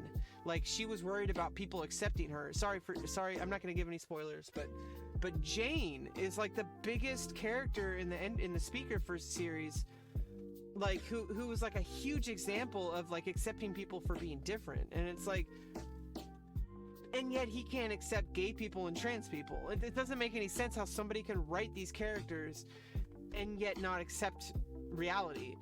But then there's J.K. Rowling, who writes a book series literally about a person who wants to get rid of people because they're not pureblood and because they're different. And the whole idea of the book series is that that's wrong. And then she comes around and says that trans women are wrong. And that make cisgender women spaces unsafe. And it's like, how am I making, like, how am I endangering other women? Like, yeah, I don't know why I didn't see that. Now I have to do another one because you solved it for me.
Yeah, well, sorry for the spoilers, but I'm just gonna tell you right now, the whole storyline of Harry Potter is that there's a group of people who are basically Nazis trying to gain control of the wizarding world, who want only people who are pure wizards to rule the world, and that anybody who doesn't have who is either not pure blood or who is like non-wizarding at all is like less than them. And then J.K. Rowling turns around and says like, oh, well, you know, you're not a real woman. And then she claims that she respects trans women. It's so ridiculous that so many people claim that they're not transphobic, but they actively do transphobic things.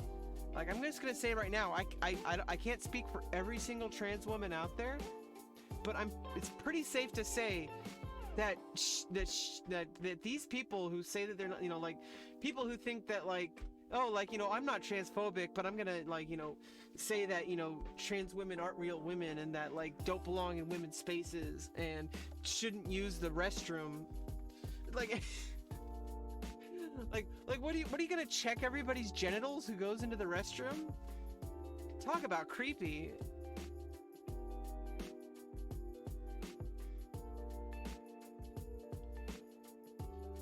Like, why does it matter? Like, why do these people care so much? And they get so angry too. They're like, oh, you're not the gender, you're not the gender you're assigned at birth. That makes me angry. They're so snowflake. They're such snowflakes. And then they claim that we're the ones who are like, they claim that, like, oh, you know, you social justice millennials, you're always like snowflakes. And it's like, no, you're the one who's angry about me being my gender. Like, like literally just existing. And you're like so angry about it, you make signs and go out and protest. Like, like why does my gender matter to you? Like, like the only person it matters to is me, you know. And I'm just like, I would think that, like, me being allowed to, like, live a healthy, happy life should be something that you're, like, not actively going to try to prevent. But instead I have to live my whole life with this political tinge. It's so frustrating. It's like, you know, I wish I didn't have to live my life like this, but I can't not be trans, because that was not living. I tried that for like 14 years. Like, I tried living as a male for 14 years, knowing that I was trans. It was torture, okay? And obviously sometimes I didn't know it was torture, but it was. It's not sustainable. It wasn't something I could continue to living with. I can never go back. It's not possible. And even if it was, like, why Why force people to live in your standards? Like say, oh, well, you know, this person was able to live their whole life without transitioning. Why can't you? It's like, well, you know, like that's good for them, I guess. Like maybe they could have had a better life, but I guess they chose to force themselves to go against their actual identity, you know, for whatever reason. You know, more power to them, but like, why am I forced to live by their standards? People are like, oh, you know, why don't you just, you know, get a tougher skin and deal with it? You know, like I was able to do all this stuff. Why can't you? It's like, if I'm not involved in a romantic relationship with someone, their sexuality, gender identity, is essentially not. Yeah, exactly. Like literally, like you're just going out to have some coffee. I'm not gonna have any more coffee. I'm like, ugh. And now I just spilled coffee on my hand. But it's just like literally, like if you're out in public, you see somebody walk into a bathroom, and it's weird to me that people out there will say like, oh, well, that person looks like they're not the gender that they're going into the bathroom for.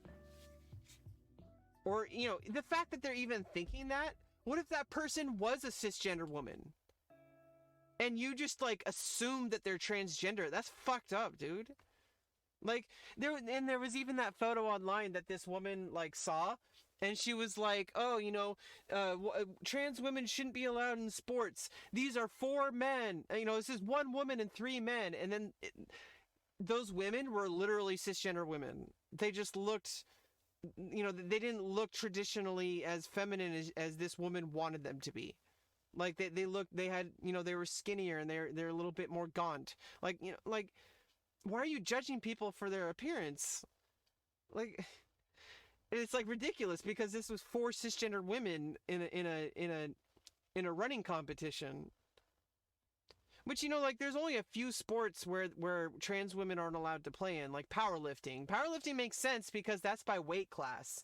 And sometimes trans women have like bigger muscular formation because of, you know, whatever they like, especially if they were powerlifters before they transitioned, because a lot of that is almost impossible to get rid of. You know, like it takes years to get rid of like muscle mass that you've formed as a male. And like, yeah, people do argue against skeletal structure, but I really don't think skeletal structure has as much influence over sports as people think it is. And obviously I'm not a scientist, and so there's like way more stuff that I'm not even thinking about. But for some reason, all these people on Twitter and stuff think that they know everything about the way the science works. And insist that like, oh, well, you know, trans women have bigger skeletons, so that makes them superior. And it's like, yeah, that's one factor, but there's also other factors that like mean a lot more in sports than your skeleton, because some cisgender women have extremely large bones too. Like there's different like factors. Like. What are we gonna ban cisgender women who are too big from playing in sports just because they have bigger like bone structure? Like, ridiculous. And like, you know, hormone levels are like the most determining factors as far as gender differences go in sports, except for like powerlifting, which doesn't allow trans women, and that makes sense.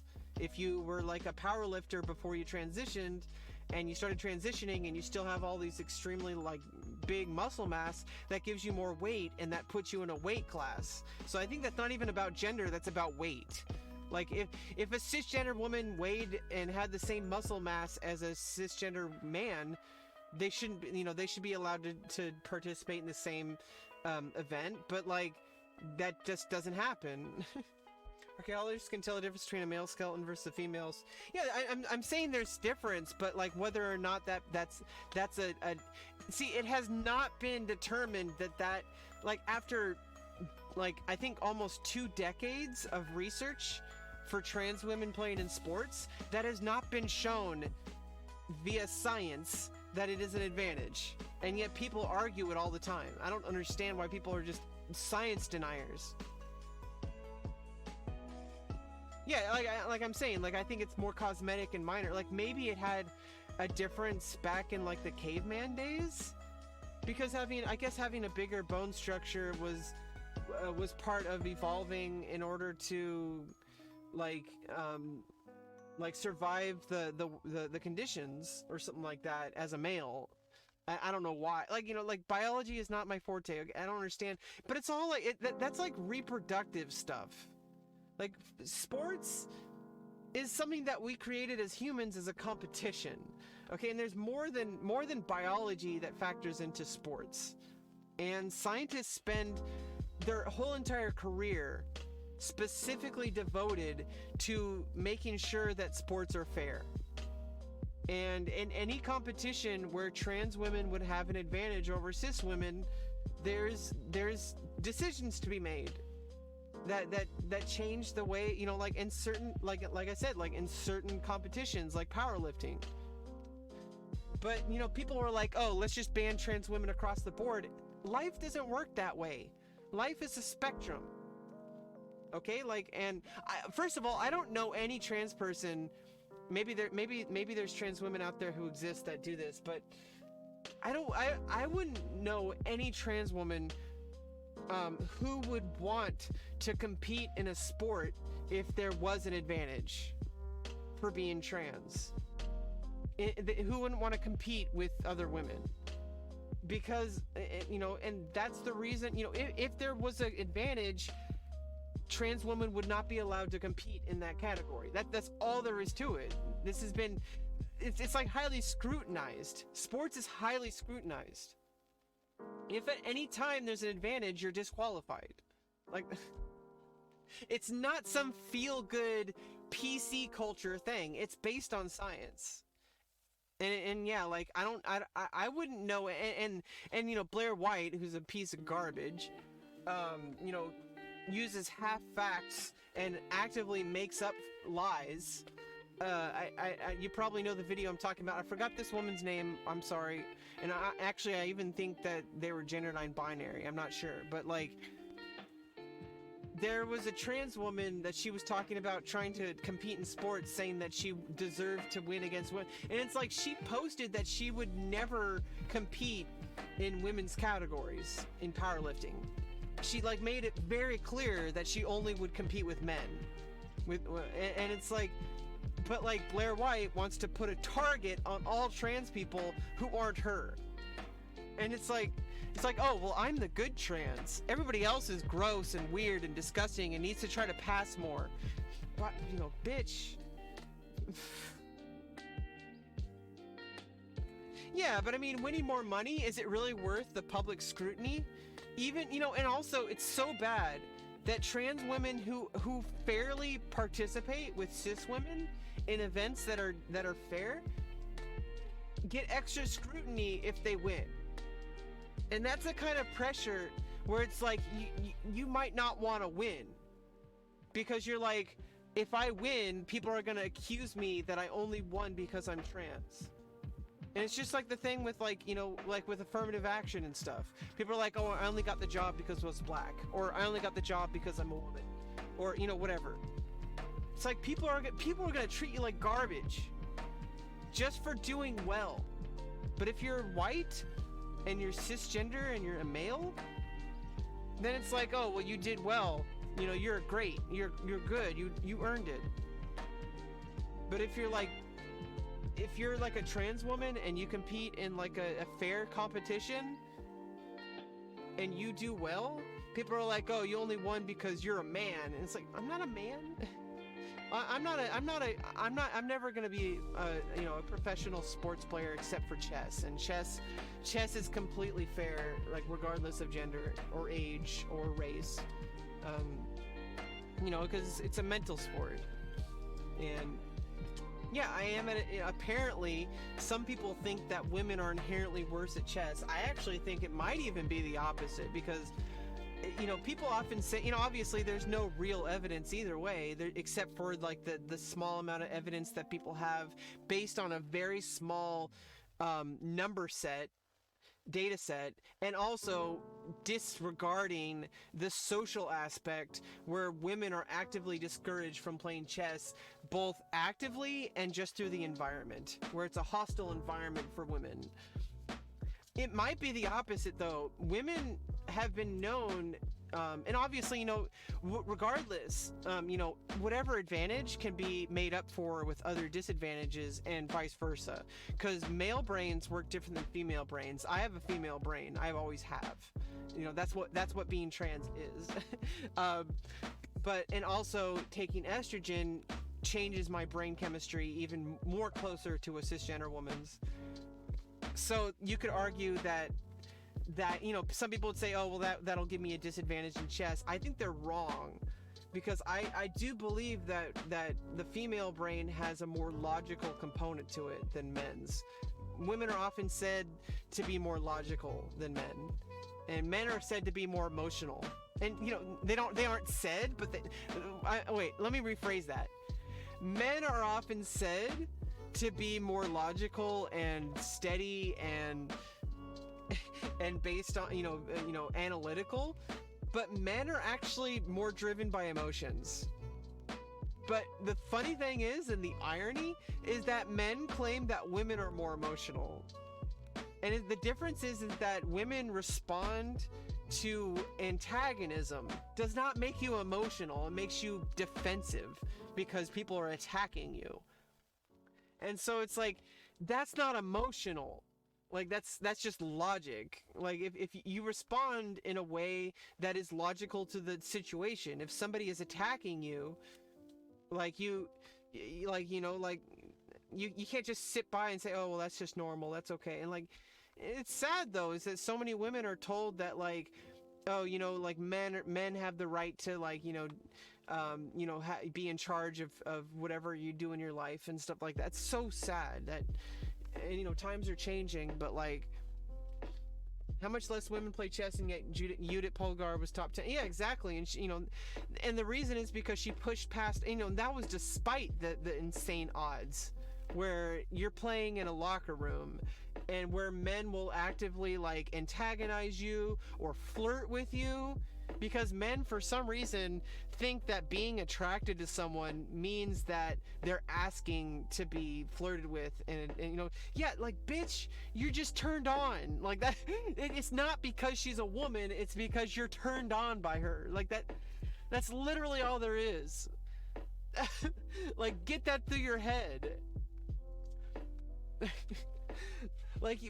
You're like, oh well, women are always being slutty and asking for it. And it's like, bitch, that's because that's what you're into. If you were a gay man, or you were into different kinds of things, you would not be thinking that. You wouldn't be thinking that these women are just trying to be slut. And yeah, sometimes women take advantage of that, and that's fine too, because men do that too. It's just a normal part of life, is we use the environment around us, and we try to take our advantages and try to use them in whatever way is comfortable with us. If I was comfortable using my sex appeal to make a living, I would do it. But I'm not very comfortable doing it. Yeah, I could do it, but that's different than being wanting to do it. We're brought up with blue as boy color and pink as girl color. Yeah, exactly. But then there's also this other argument where just because you want to be counter to what the stereotypes are, doesn't mean that you should be counter. Pink can still be a girl color. Like Olivia over here. She's a girl, and she's pink, and that's okay. Oh, you can't see her. I don't know what's up with my my webcam. It's sometimes it just moves. Yeah, Olivia over here, she's pink, but but that's okay. I don't know what I'm going on about. But yeah, some women are able to use their sex appeal and become booby streamers and stuff like that. That doesn't make them a slut. That just makes them comfortable with using their body to their advantage. If you were a guy and you had boobs and people were turned on by those, and you had the opportunity to make money and make a living with those boobs, and you were comfortable with it, and you did it, like like why should you be shamed for it?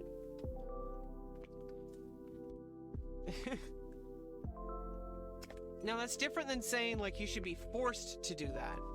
Like that's different. Like I'm not comfortable making a living off of my sex appeal. Like, I mean, yeah, like I love being sexy, but there's a difference between like doing that like every day, all day, and like, you know, saving that for when I'm comfortable. I'm not always comfortable, you know, showing my body. I'm not always comfortable doing sex acts in front of people.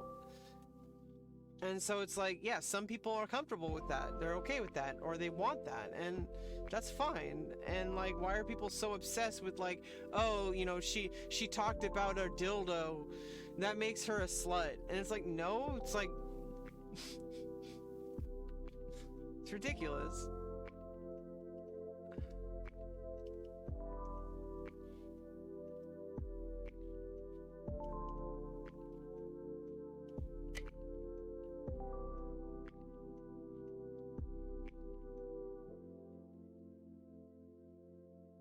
Oh.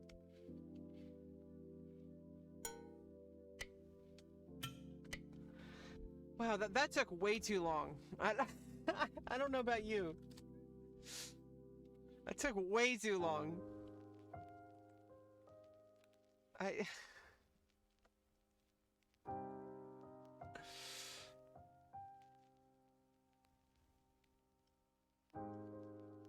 just took way too long, okay?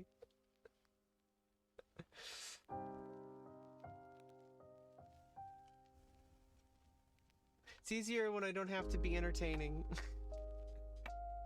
Yeah, exactly. Like, I'm trying to be entertaining. And obviously, you know, there's different definitions of the term entertaining. Because entertaining could just be, like, talking about something funny, or it could be talking about something that's engaging. I think that the right term is, like, engaging. Because, like, I would think that, you know, I like to think that I'm pretty engaging. Like, I talk about stimulating topics sometimes. And sometimes it makes me uncomfortable. Like, honestly, like, sometimes I don't want to be talking about the things that I talk about, but it's just like, it's such a huge part of my life. Especially when it comes to trans issues. Like, that's something I have to live with, and that's part of the reason why I didn't really transition for so long. Is because I knew I was trans, but I'm like, this is really hard. Because people are gonna judge me, you know, people are gonna call me like all sorts of things, and you know, I'm probably never going to be fully accepted in society, and I actually had to accept that as a reality, and that shouldn't be the case. Like, I shouldn't have to accept my reality as either I live my entire life miserably and never transition and never find out who I am, or I transition and am forced to live in a hostile environment for the rest of my life. Which, honestly, it's so disgusting how that's the better option. How being subjected to a lifetime of bigotry and hatred is a better option than not doing it. It's disgusting. And the fucked up thing is that, like, is that the people who are the most active at hurting us are the people who keep telling us that we need to just suck it up and just, you know, be okay with our gender. And they don't understand that this is not something that I can have a choice on. Like, I can't change this about myself. I can't just magically become a cisgender male, because I'm not. I've never been a male. And you know, I'm really glad that I am where I am, because like the only reason I was able to get to where I am now is because there just happened to be a random turn of events that led me to this, to you know, obviously it was inevitable. You know, I am inevitable. You know, Rebecca was inevitable, okay? I was always here. But being able to have the environment and the parts of my life that happened in order to trigger my brain into turning over all the things that it needed to in order to be ready to transition were very specific, and I don't even want to think about what things could have been like if I didn't. And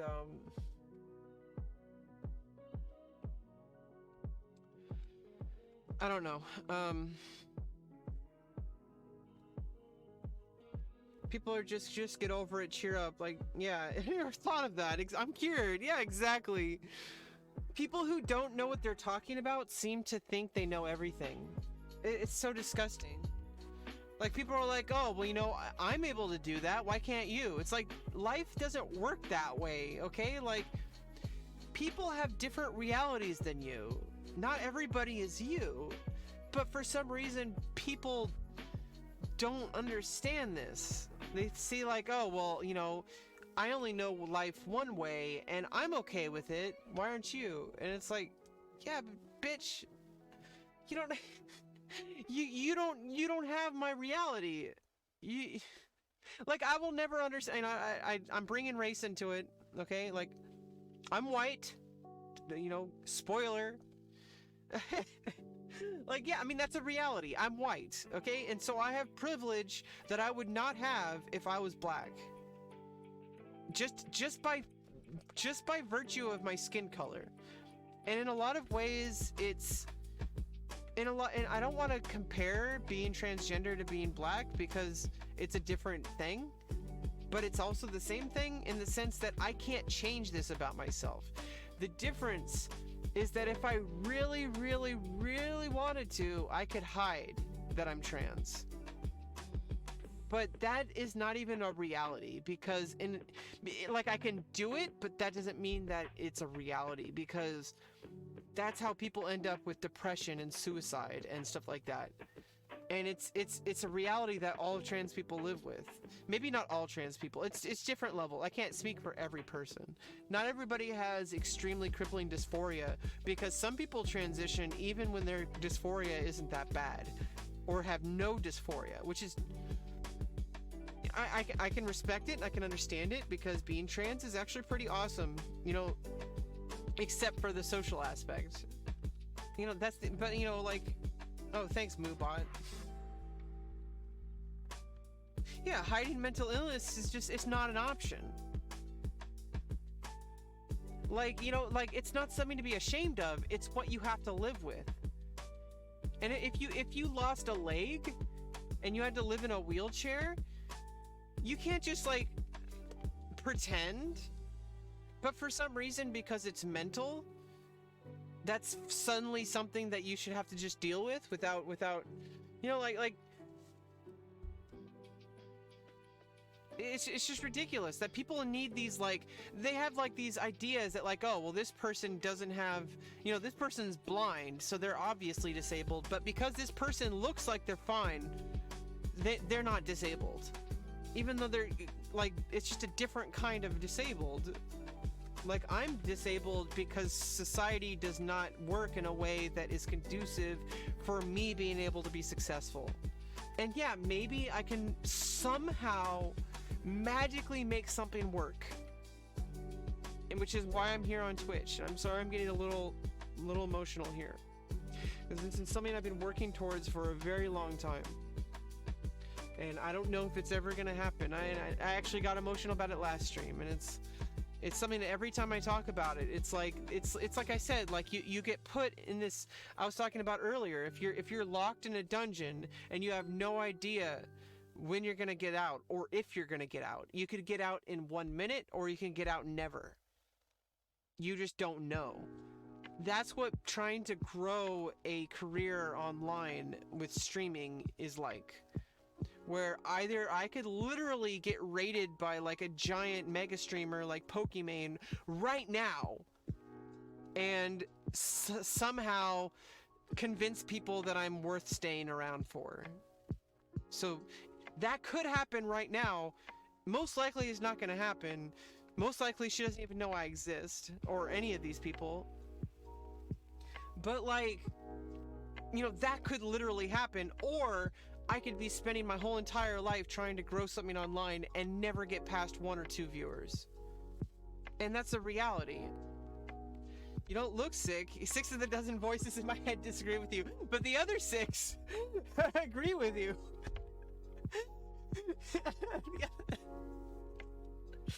And yeah, I have no delusions, you know, of how the reality of becoming a Twitch streamer, and part of the what's the word, not pain, part of the struggle I have, I don't know what the word to use is, you know, part of the struggle I have is that I don't know exactly, but I'm actually all too aware of the realities of my situation, and that's what makes me upset. It'd be one thing if I was delusional and I'm like, oh, you know, I'm gonna be a famous streamer, I'm gonna be freaking awesome, I'm gonna get signed on, I'm gonna get contracts, and it's like, okay, like, yeah, like, but like, I understand that that's like almost impossible for anybody to get to that point. And you know, like, I'm not jealous, or envious rather, of people who have had success. I'm happy for them, because if I was in their shoes, I would be ecstatic. And like, it's so magical to be able to be in a place where you can actually make a living just showing up and making content and just chatting with people and, you know, just playing your game and trying to be as entertaining as you can, and, you know, being smart about it, of course. But like, 4 of the other 6 agree, 1 rarely speaks, 1 is too busy screaming. I'm sorry to hear that. But maybe it's fine. I don't know.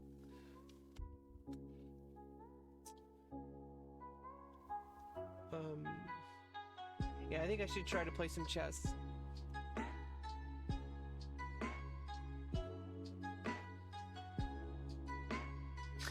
I don't want to play Ultra Bullet. Let's just play some Bullet, okay? Let's just focus our brain enough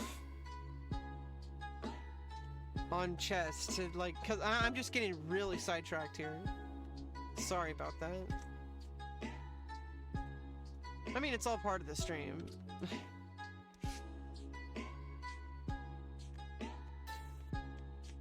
Yeah, exactly. Like, I don't know what it's like to be anybody else but me.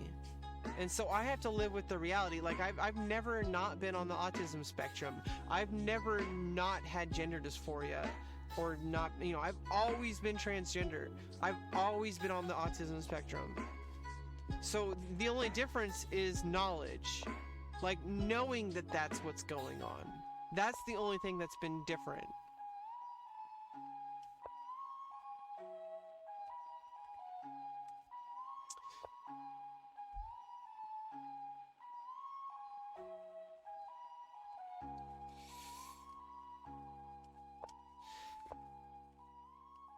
I'm like taking way too much time that last move, okay? Now I don't know what I'm doing. I don't know why I did all that.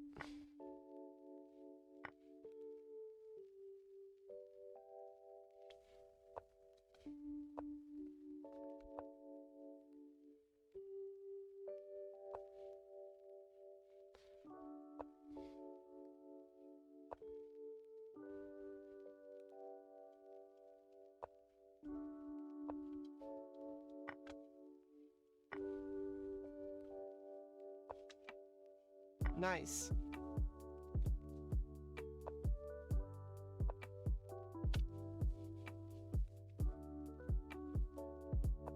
Bing bang boom. Oh.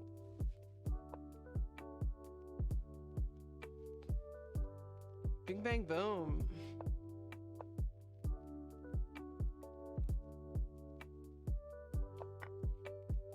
Oops. What am I doing? Oh, I pre-moved. I'm still up material. Oh, now I'm not. now I'm losing. Just accept what you are, be okay with it, and at the end of the day, to hell with anyone who can't get behind that. Yeah, but no, the difference is like, there's the way people treat you, which is something that I don't have to put up with. even though it is my reality, being a trans person, there's plenty of people accepting me and who actually are actively trying to be an ally. And so, society is actually on a very good trend right now. But it's just the people who still hurt us is so loud and so damaging, and they don't even want to take responsibility for what they do.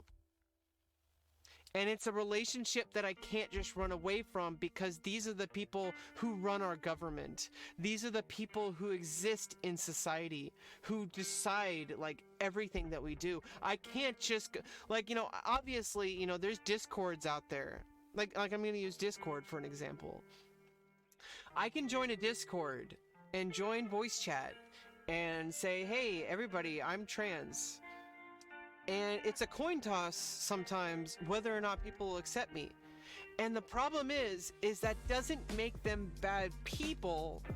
It's just some people are very ignorant of what constitutes transphobia. And that's actually worse sometimes than people who are outright transphobic. Because when good, well-intentioned people are being transphobic and hurting you, and when you speak up against it, then they start hating you. Because they're like, "Oh, well, I'm being really nice. I'm a good person. Why are you telling me that I'm harassing you?" And obviously it's just so frustrating that people make it all about them. And then, the irony is they accuse, us trans people, they accuse me of being self-centered and making it all about myself. And, literally, I'm just trying to exist and come into a group and socialize and enjoy my time gaming or whatever.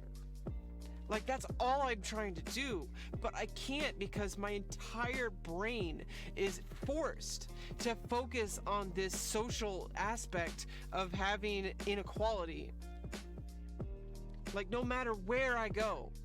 And yeah, there's some spaces that are a lot more accepting than others, especially trans spaces and, just gender diversive, and, gender expansive groups. But I can't just live my whole life existing in a little teeny bubble. There's actual people on the planet who have different life experience than me, who are from different perspectives. And I don't want to just exist only in an echo chamber. I want to grow and expand and hear from all sorts of people from different backgrounds. And I can't do that all the time because some people have so many transphobic beliefs ingrained into themselves that they will never accept me.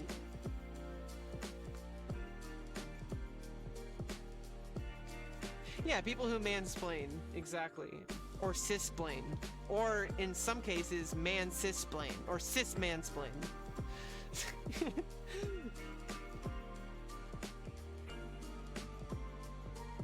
When it's a man mansplaining to me, but also cisplaining to me. Saying "Oh, well, I don't have these problems. And I know more than you about this because I went on Google and read a document. And even though I don't live that actual experience, I'm just gonna sit here and just make armchair arguments based on my feelings."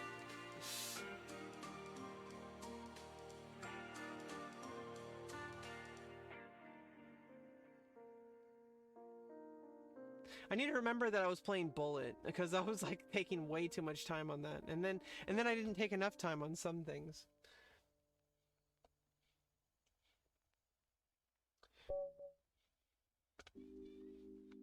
Okay.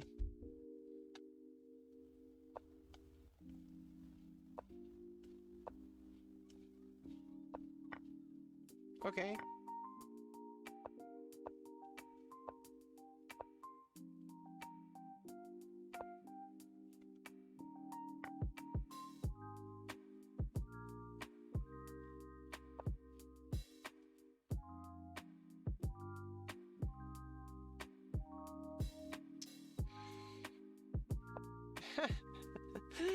Oh no.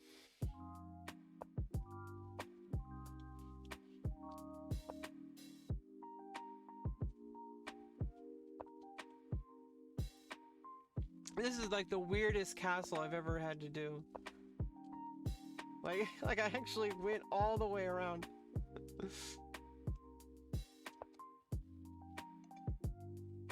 Uh-oh, blood sugar alerts. It's a warning. I have it set so that if it's going too high or too low, it'll tell me 20 minutes before in a trend. Like I'm really enjoying having the information about my blood sugar. It just kind of sucks having to wear this like really kind of uncomfortable thing, but you know, it could be worse. Oops. You missed it. Oh no. Oh god. I'm still at material, oddly enough. Even after all that garbage. Now I'm not.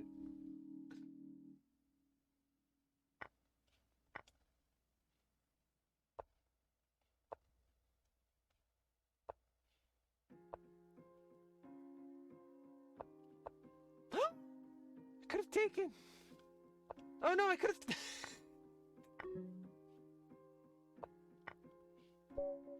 All right, there we go. 9 seconds to spare. And I had picked up material.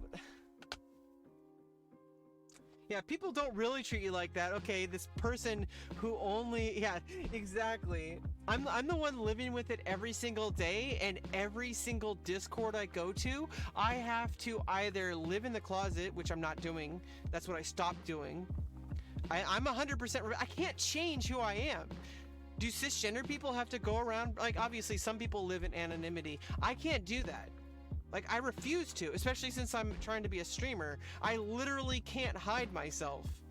Like, that's, and also, you know, I'm specifically trying to put myself out in public. Like, that, I can't, the ship has sailed on anonymity. Like, that, I could have never done that. Like, that was never an option for me. But like either, you know, cisgender people don't have to like, you know, as far as like, you know, risk, I mean, yeah, women do. Cisgender women often have to like pretend that they're not women to feel safe in spaces. But as soon as it's like, then you have to limit yourself. You have to hide who you are. You can't participate in voice chat. You're never really going to be able to interact with the people because you're pretending to be someone you're not. And I can't even imagine, you know, I will never know what it's like to be a cisgender woman, but, you know, like, I understand, because, like, you know, being transgender is, like, you know, especially being a transgender woman, a lot of that overlaps with, you know, because I am a woman, but I'm different, but it's, you know, because there's different issues, because it's not just misogyny and sexism, it's like, there's that, but then there's the fact that transphobic people don't even accept me as a woman. And that kind of creates a weird mix. Because either people accept me, and they also have, like, ingrained misogyny and sexism, regardless of how they intend. Like, there's, like, I have ingrained misogyny and sexism, just from growing up in a world where men dominate. Like, anybody does. Like, cisgender women, transgender women, cisgender men, transgender men, anybody non-binary, like everybody lives in this world that's been dominated by men. And so we all have ingrained misogyny and sexism just from existing on this planet. And you know, I have ingrained transphobia as well. But like the problem is that like people who are transphobic think that I'm a man pretending to be a woman, and until people accept that I am the gender that I say I am, like there can't be any like progress. And people are really trying hard to figure out how to convince people that science supports us. And it's really hard to do that when people literally won't accept that wearing masks and social distancing will prevent deaths from COVID. It's not going to completely prevent all the deaths from COVID, but it's going to prevent the spread, which is going to prevent a lot of deaths. Like that, like people literally won't listen to science when it comes to saving your life during a global pandemic that is killing people like such a high rate. Like, if people won't listen to that, then what hope do we have for people accepting me being a woman? Like, but you know, we have to live it. We have to fight. We have to move forward.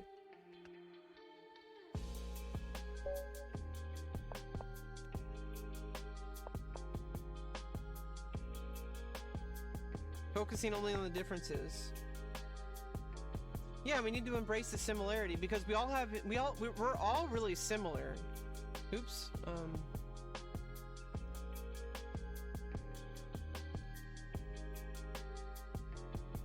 God damn it.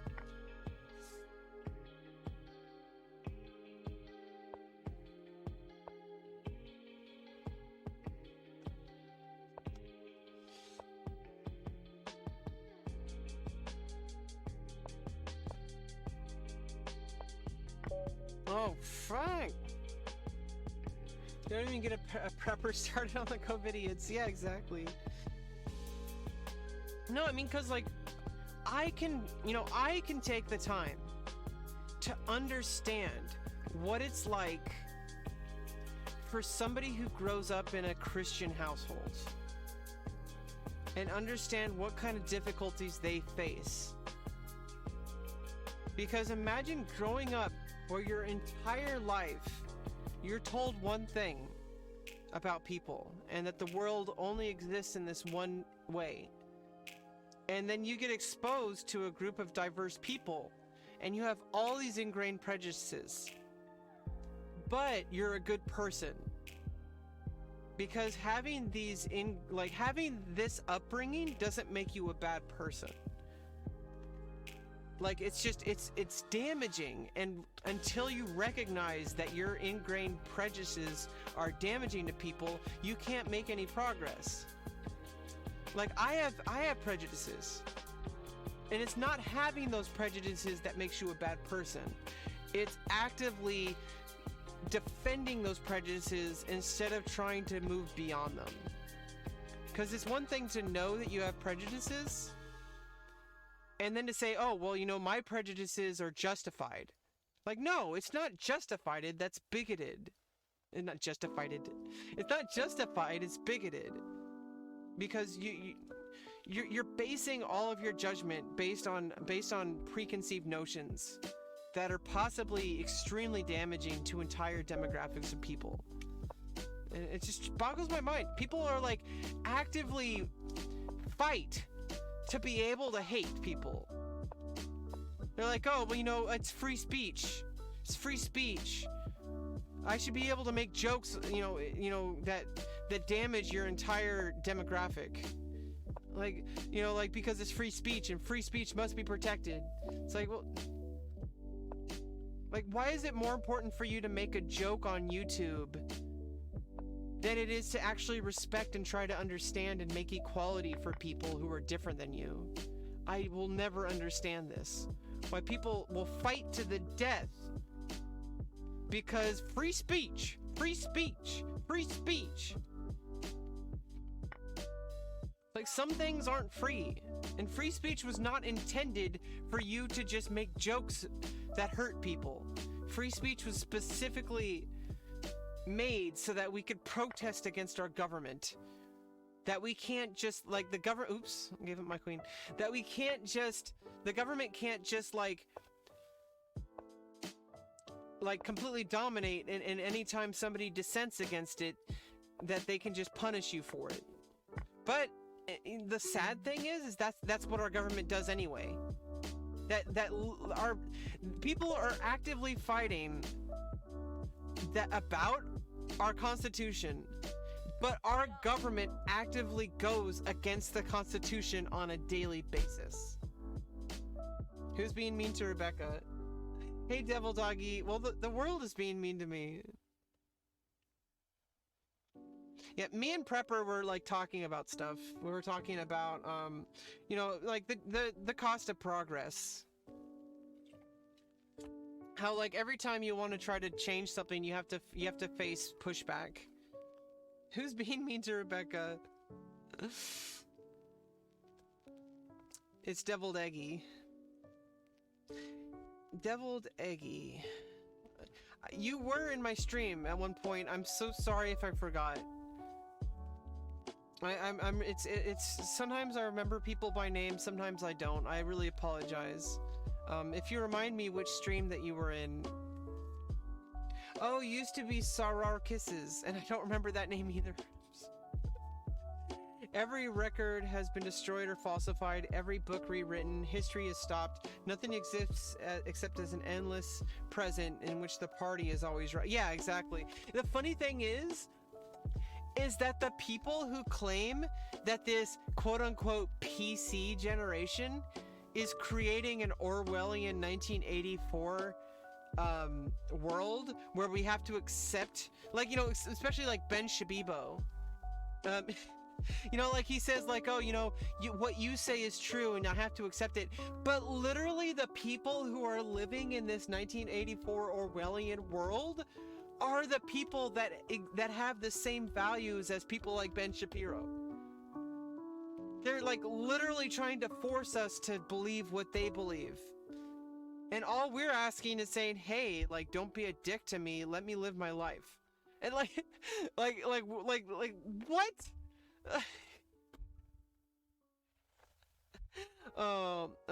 Yeah, you know, not much has changed, but a lot has changed this past year and a couple months. I've been on hormones for a year and 4 months now. Oh no, year and 3 months. September 25th, 2019. So it's like a year and 3 months. It's been a year and 3 months on hormones. It's been quite a crazy journey. And I'm excited because this year I am crossing my fingers that we're able to get all the paperwork and all the things lined up that need to happen in order for me to get my gender confirmation surgery for my bottom surgery. So I can go through the recovery, the extremely annoying and long recovery process to having my genitals match my identity. And it's gonna be scary as F. And you know, obviously there's a lot of things that'll change. And I'm scared of that, but I think it would be irrational. I think it would be I think it would be cause for concern. Oops, I don't have a rook there. I meant to play my rook there first. Oh no! Okay, never mind. That kind of works.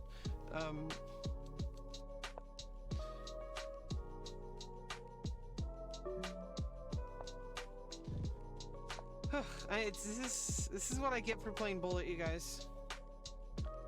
Just before the age of COVID. Yeah, exactly. It's kind of weird sometimes that like my transition basically started at the same time. Like, you know, I went a couple of months where we without COVID, but like the majority of my transition has been during COVID. So it's really kind of interesting how that worked out.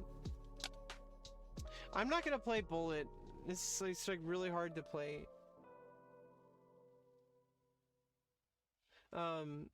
And in fact, I don't even want to play a tournament. Just play 3+2.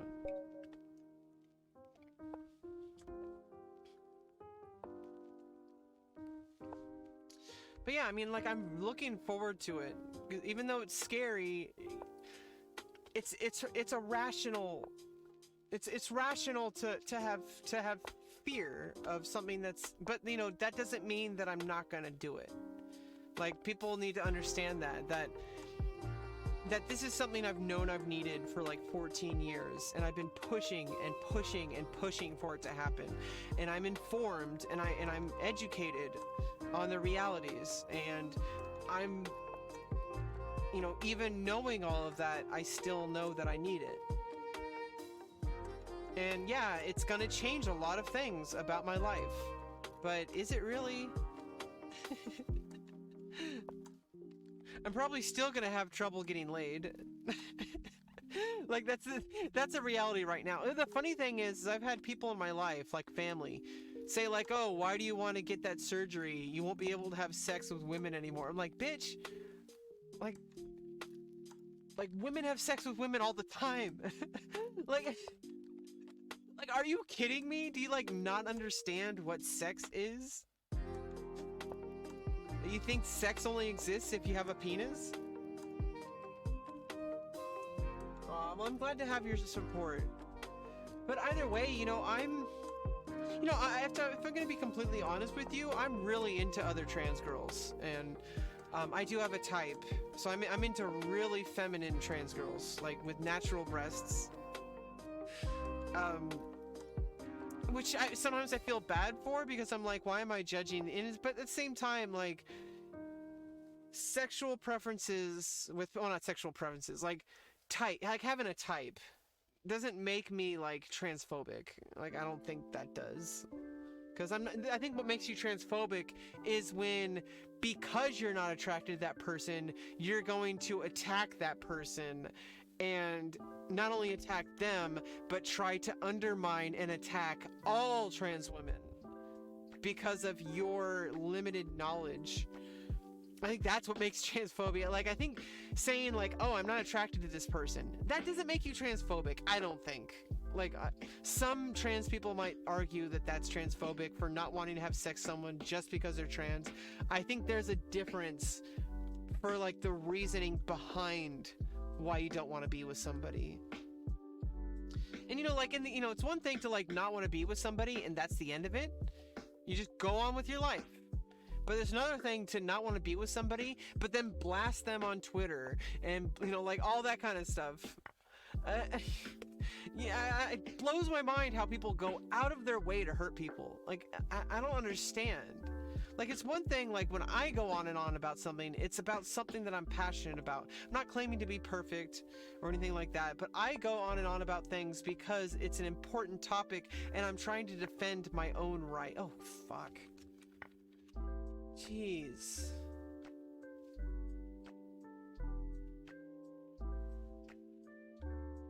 What have I done? Oh yeah, I mean, some people are asexual, legitimately don't have a type. And you know, it'd be one thing for like that to exist and for me not to understand what it's like to be ace. But it would be another thing for me not only to not understand it, but to go out of my way to try to convince you that you're not actually asexual and that you're just confused. And yeah, obviously it's checkmate. What am I doing? But like, people are like that. They're like, oh, well, you know, you just haven't met the right person yet. Or, you know, you're like, oh, you're just confused. Or, you know, you just need to get laid. Like, people, like, legitimately, hey, Strider, it's good to see you again. I hope you had a good stream, or if you've been streaming lately. Sorry I haven't been around lately. I've been kind of doing my own thing, and a lot of stuff has been off stream too, so it's like, apologize for not catching all your streams. I hope you're doing well, and I hope your streams have been doing well.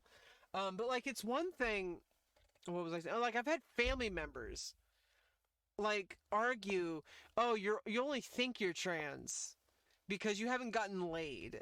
And I'm like, what? I mean, that, first of all, that's ridiculous because gender identity has nothing to do with your sex life.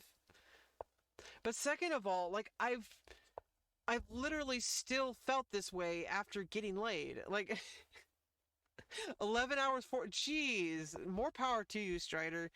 I can't do that anymore. I just can't. I wish I could do that much chess. But I just can't. I've been trying to like space it out. I've been trying to just do tactics every day, and also just take mental breaks. I've just been playing my video game off stream and just trying to relax. I have a lot of stuff going on in my life right now. We're virtually finished applying for SSI. There is one more annoying hiccup that we have to do with paperwork that I didn't think that I would have to do, but they keep piling it on. Oh crap.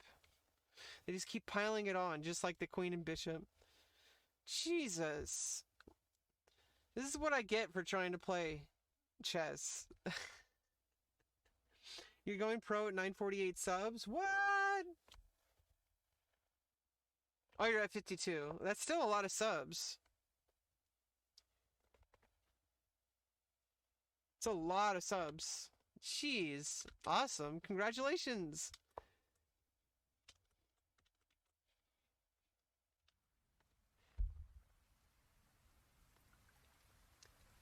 Yeah, I don't have anywhere near that success.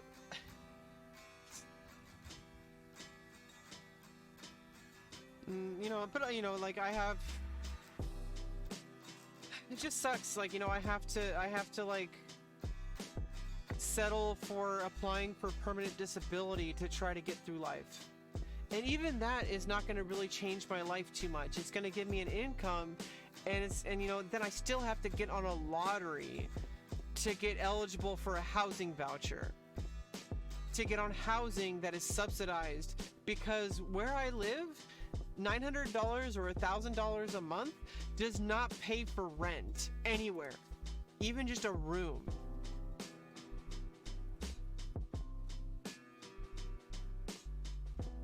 Nice. I'm really happy that you've been so successful, Strider. It's so hard to become a successful streamer, and my opponent left the game? Am I gonna have a technical victory? Jeez. It's just so frustrating that life has to be so... I'm gonna claim the victory, why not? A win is a win is a win. Yeah, I mean, it's definitely a grind, but it's just like, I think for me, I have a bunch of different challenges I have to face. And for me, I think grinding alone, because you know, the first year that I streamed, I grinded like 4 to 8 hours a day and had like zero progress. So my fight is a different fight. Like I have to convince people that I'm worth listening to, and it's like, I don't know. I don't know what I need to do. I've been trying to fight for myself on Twitter, on TikTok, and all that kind of stuff, and it's just like I'm still like silent. Like it just feels like people are actively silencing me, is what it feels like. I know it's kind of a ridiculous thing to say, but like, but it just feels like people are actively trying to silence me.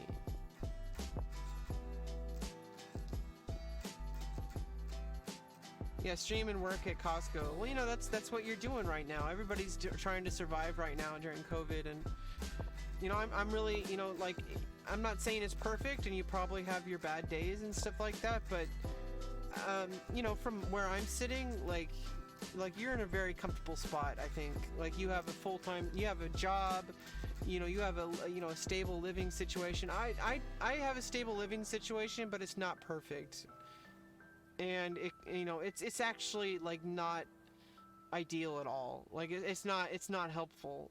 It's extremely damaging to my mental health, and you know, it's just, there's not much I can do about it right now. I'm trying to apply for SSI, and then we can apply for a lottery to get on subsidized housing. It just feels so impossible to make my life better. Like, no matter how hard I try, the world is against me, and I can't even play chess well, and that's the thing that I focus most of my time on. And it's kind of demoralizing when you spend so much time on something and you can't even get success on that.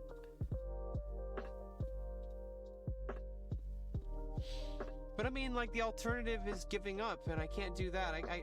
There's never been an option to give up. And, you know, it's as painful as it is, this is the reality I have to live in. It's just, I wish it didn't have to be this way. I wish I could just magically, you know, become a successful, famous streamer. But that's not the reality, and it might never be. But I mean, I can work towards it. At least while I'm, you know, like, getting SSI. I don't want to just collect, you know, permanent disability my whole life. And I can try to build something more, even though it's kind of a futile effort. At least it's something. And who knows, maybe, like, I should keep showing up and I keep fighting, maybe something will happen. Just on that merit alone. Maybe people will start seeing me and respecting me for my effort. Even though I'm not the best chess player. I am trying to get better at chess. I'm doing my tactics, like, regularly, like, trying to do them daily again. I already did my tactics today. collects lifelong disability, slinks into his quiet corner. Yeah, and you know, like that's basically where I am. Like, I'm trying to get to that. I don't even have that yet, so it's like you're already a step ahead of me. But you know, my doctors keep reminding me that, like, you know, just because I'm going to be collecting disability doesn't mean that that has to be my reality for the rest of my life. And I can continue to try to build something here on Twitch. And I don't know what that's going to look like, but I could at least try.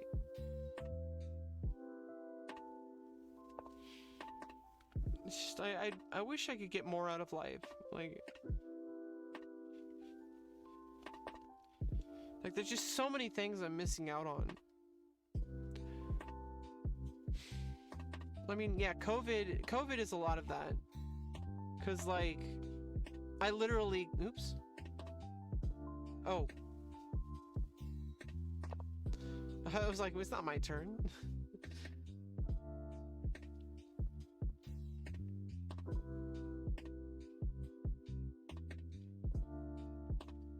Like, I literally can't spend time with my friends. Like, we can't go out and, like, just have fun, like, right now. Like, until COVID is settled and vaccines have been given and the go-ahead has been, you know, all the COVID cases, like, I don't know when we're gonna get a handle of this. So discouraging. Maybe I should have taken the night. Now I don't think I want to take it. At least not yet.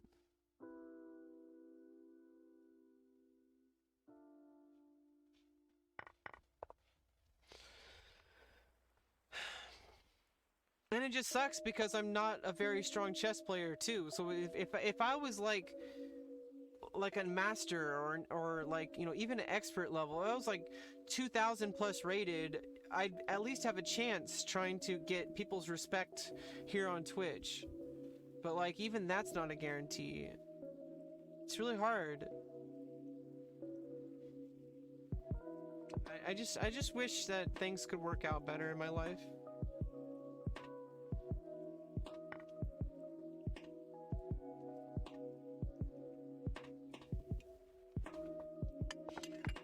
But I'm gonna keep fighting.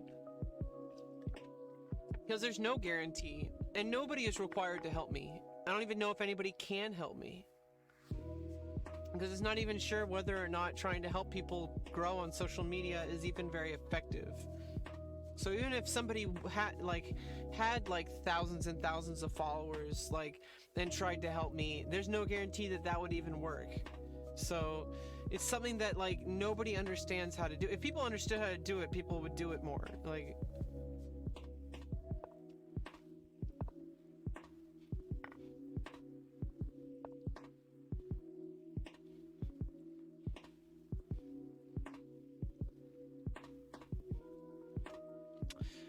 oof. Okay, let's get that there and then.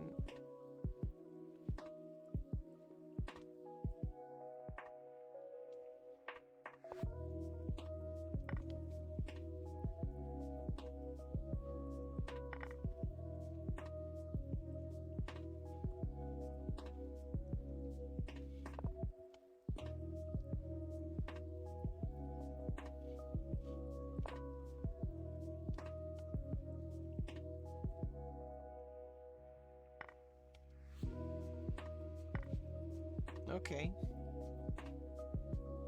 I'm liking where this is going with the clock.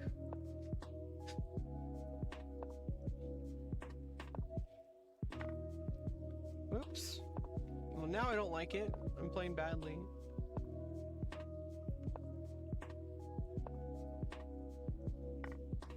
Ah! Just making mistake after mistake after mistake.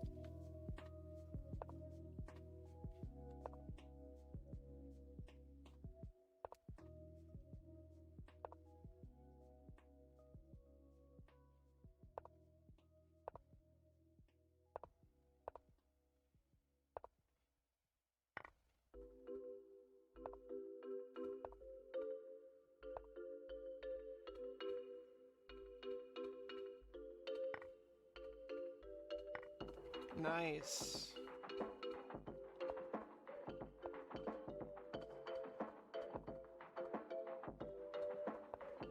I'm just gonna get rid of that pawn. I don't want any promotions happening. Okay.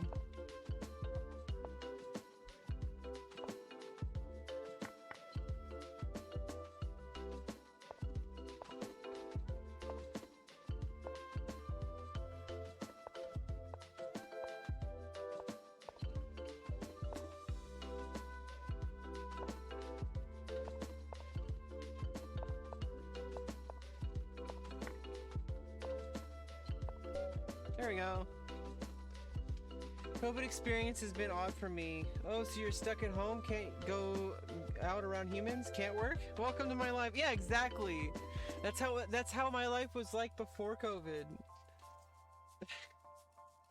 Like, I was like, oh, well, I don't know if I'm gonna take the trash out today, even though the trash is being picked up today. Oh, I don't know if I'm gonna do the dishes today. I fixed the dishes problem. So now, instead of letting dishes pile up and getting worse and worse and worse, kind of like my depression, I just do the dishes as soon as I'm done with them. So I did the dishes after like 4 months of not doing them. It took me 4 months to do the dishes. And then I did the dishes, and then now, since then, for like the past like couple of months, every single time I'm done with the dish, I wash it and put it back in the drainer. And so I fixed that problem finally after an entire life. I'm almost 33 years old. It's taken me that long to figure out the dishes. I still don't brush my teeth every day. It sucks because I have terrible teeth and terrible gums. I have a water flosser, and I brush my teeth, but had a shower and put on clean clothes. Yeah, that is actually a huge victory. I almost never get out of bed.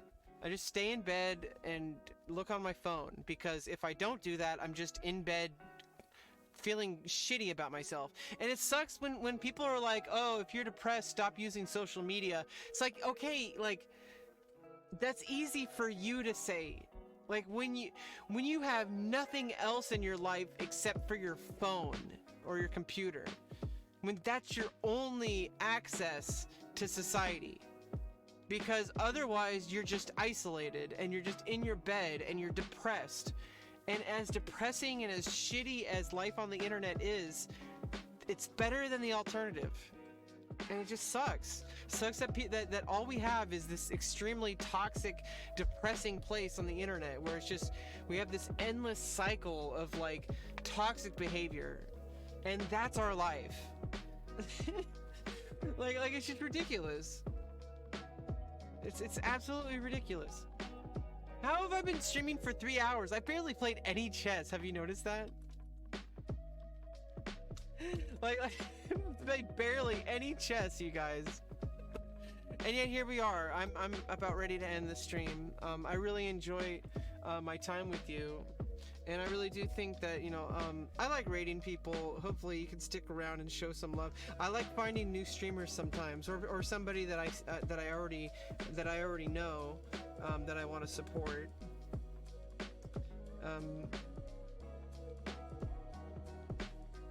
Let's see. I think I have an idea who we're gonna raid.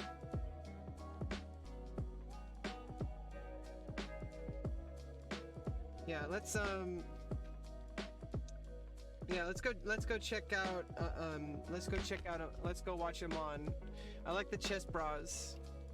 Pretty cool. They're a little bit crude, just like kind of like a men's locker room sometimes, but at least they're like a wholesome locker room. No, so it might be contradictory to some people, but like honestly, compared to most like, you know, kind of like manly spaces, the chess bras are pretty good.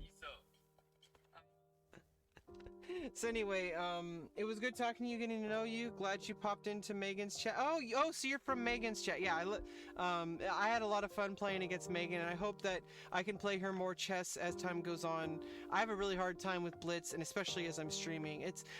This is why I need to get back into a normal stream schedule, because I'm so out of habit. like of like being able to like chat and stream at the same time. So anyway, have fun over at the Chess Bros stream. Amon's pretty good.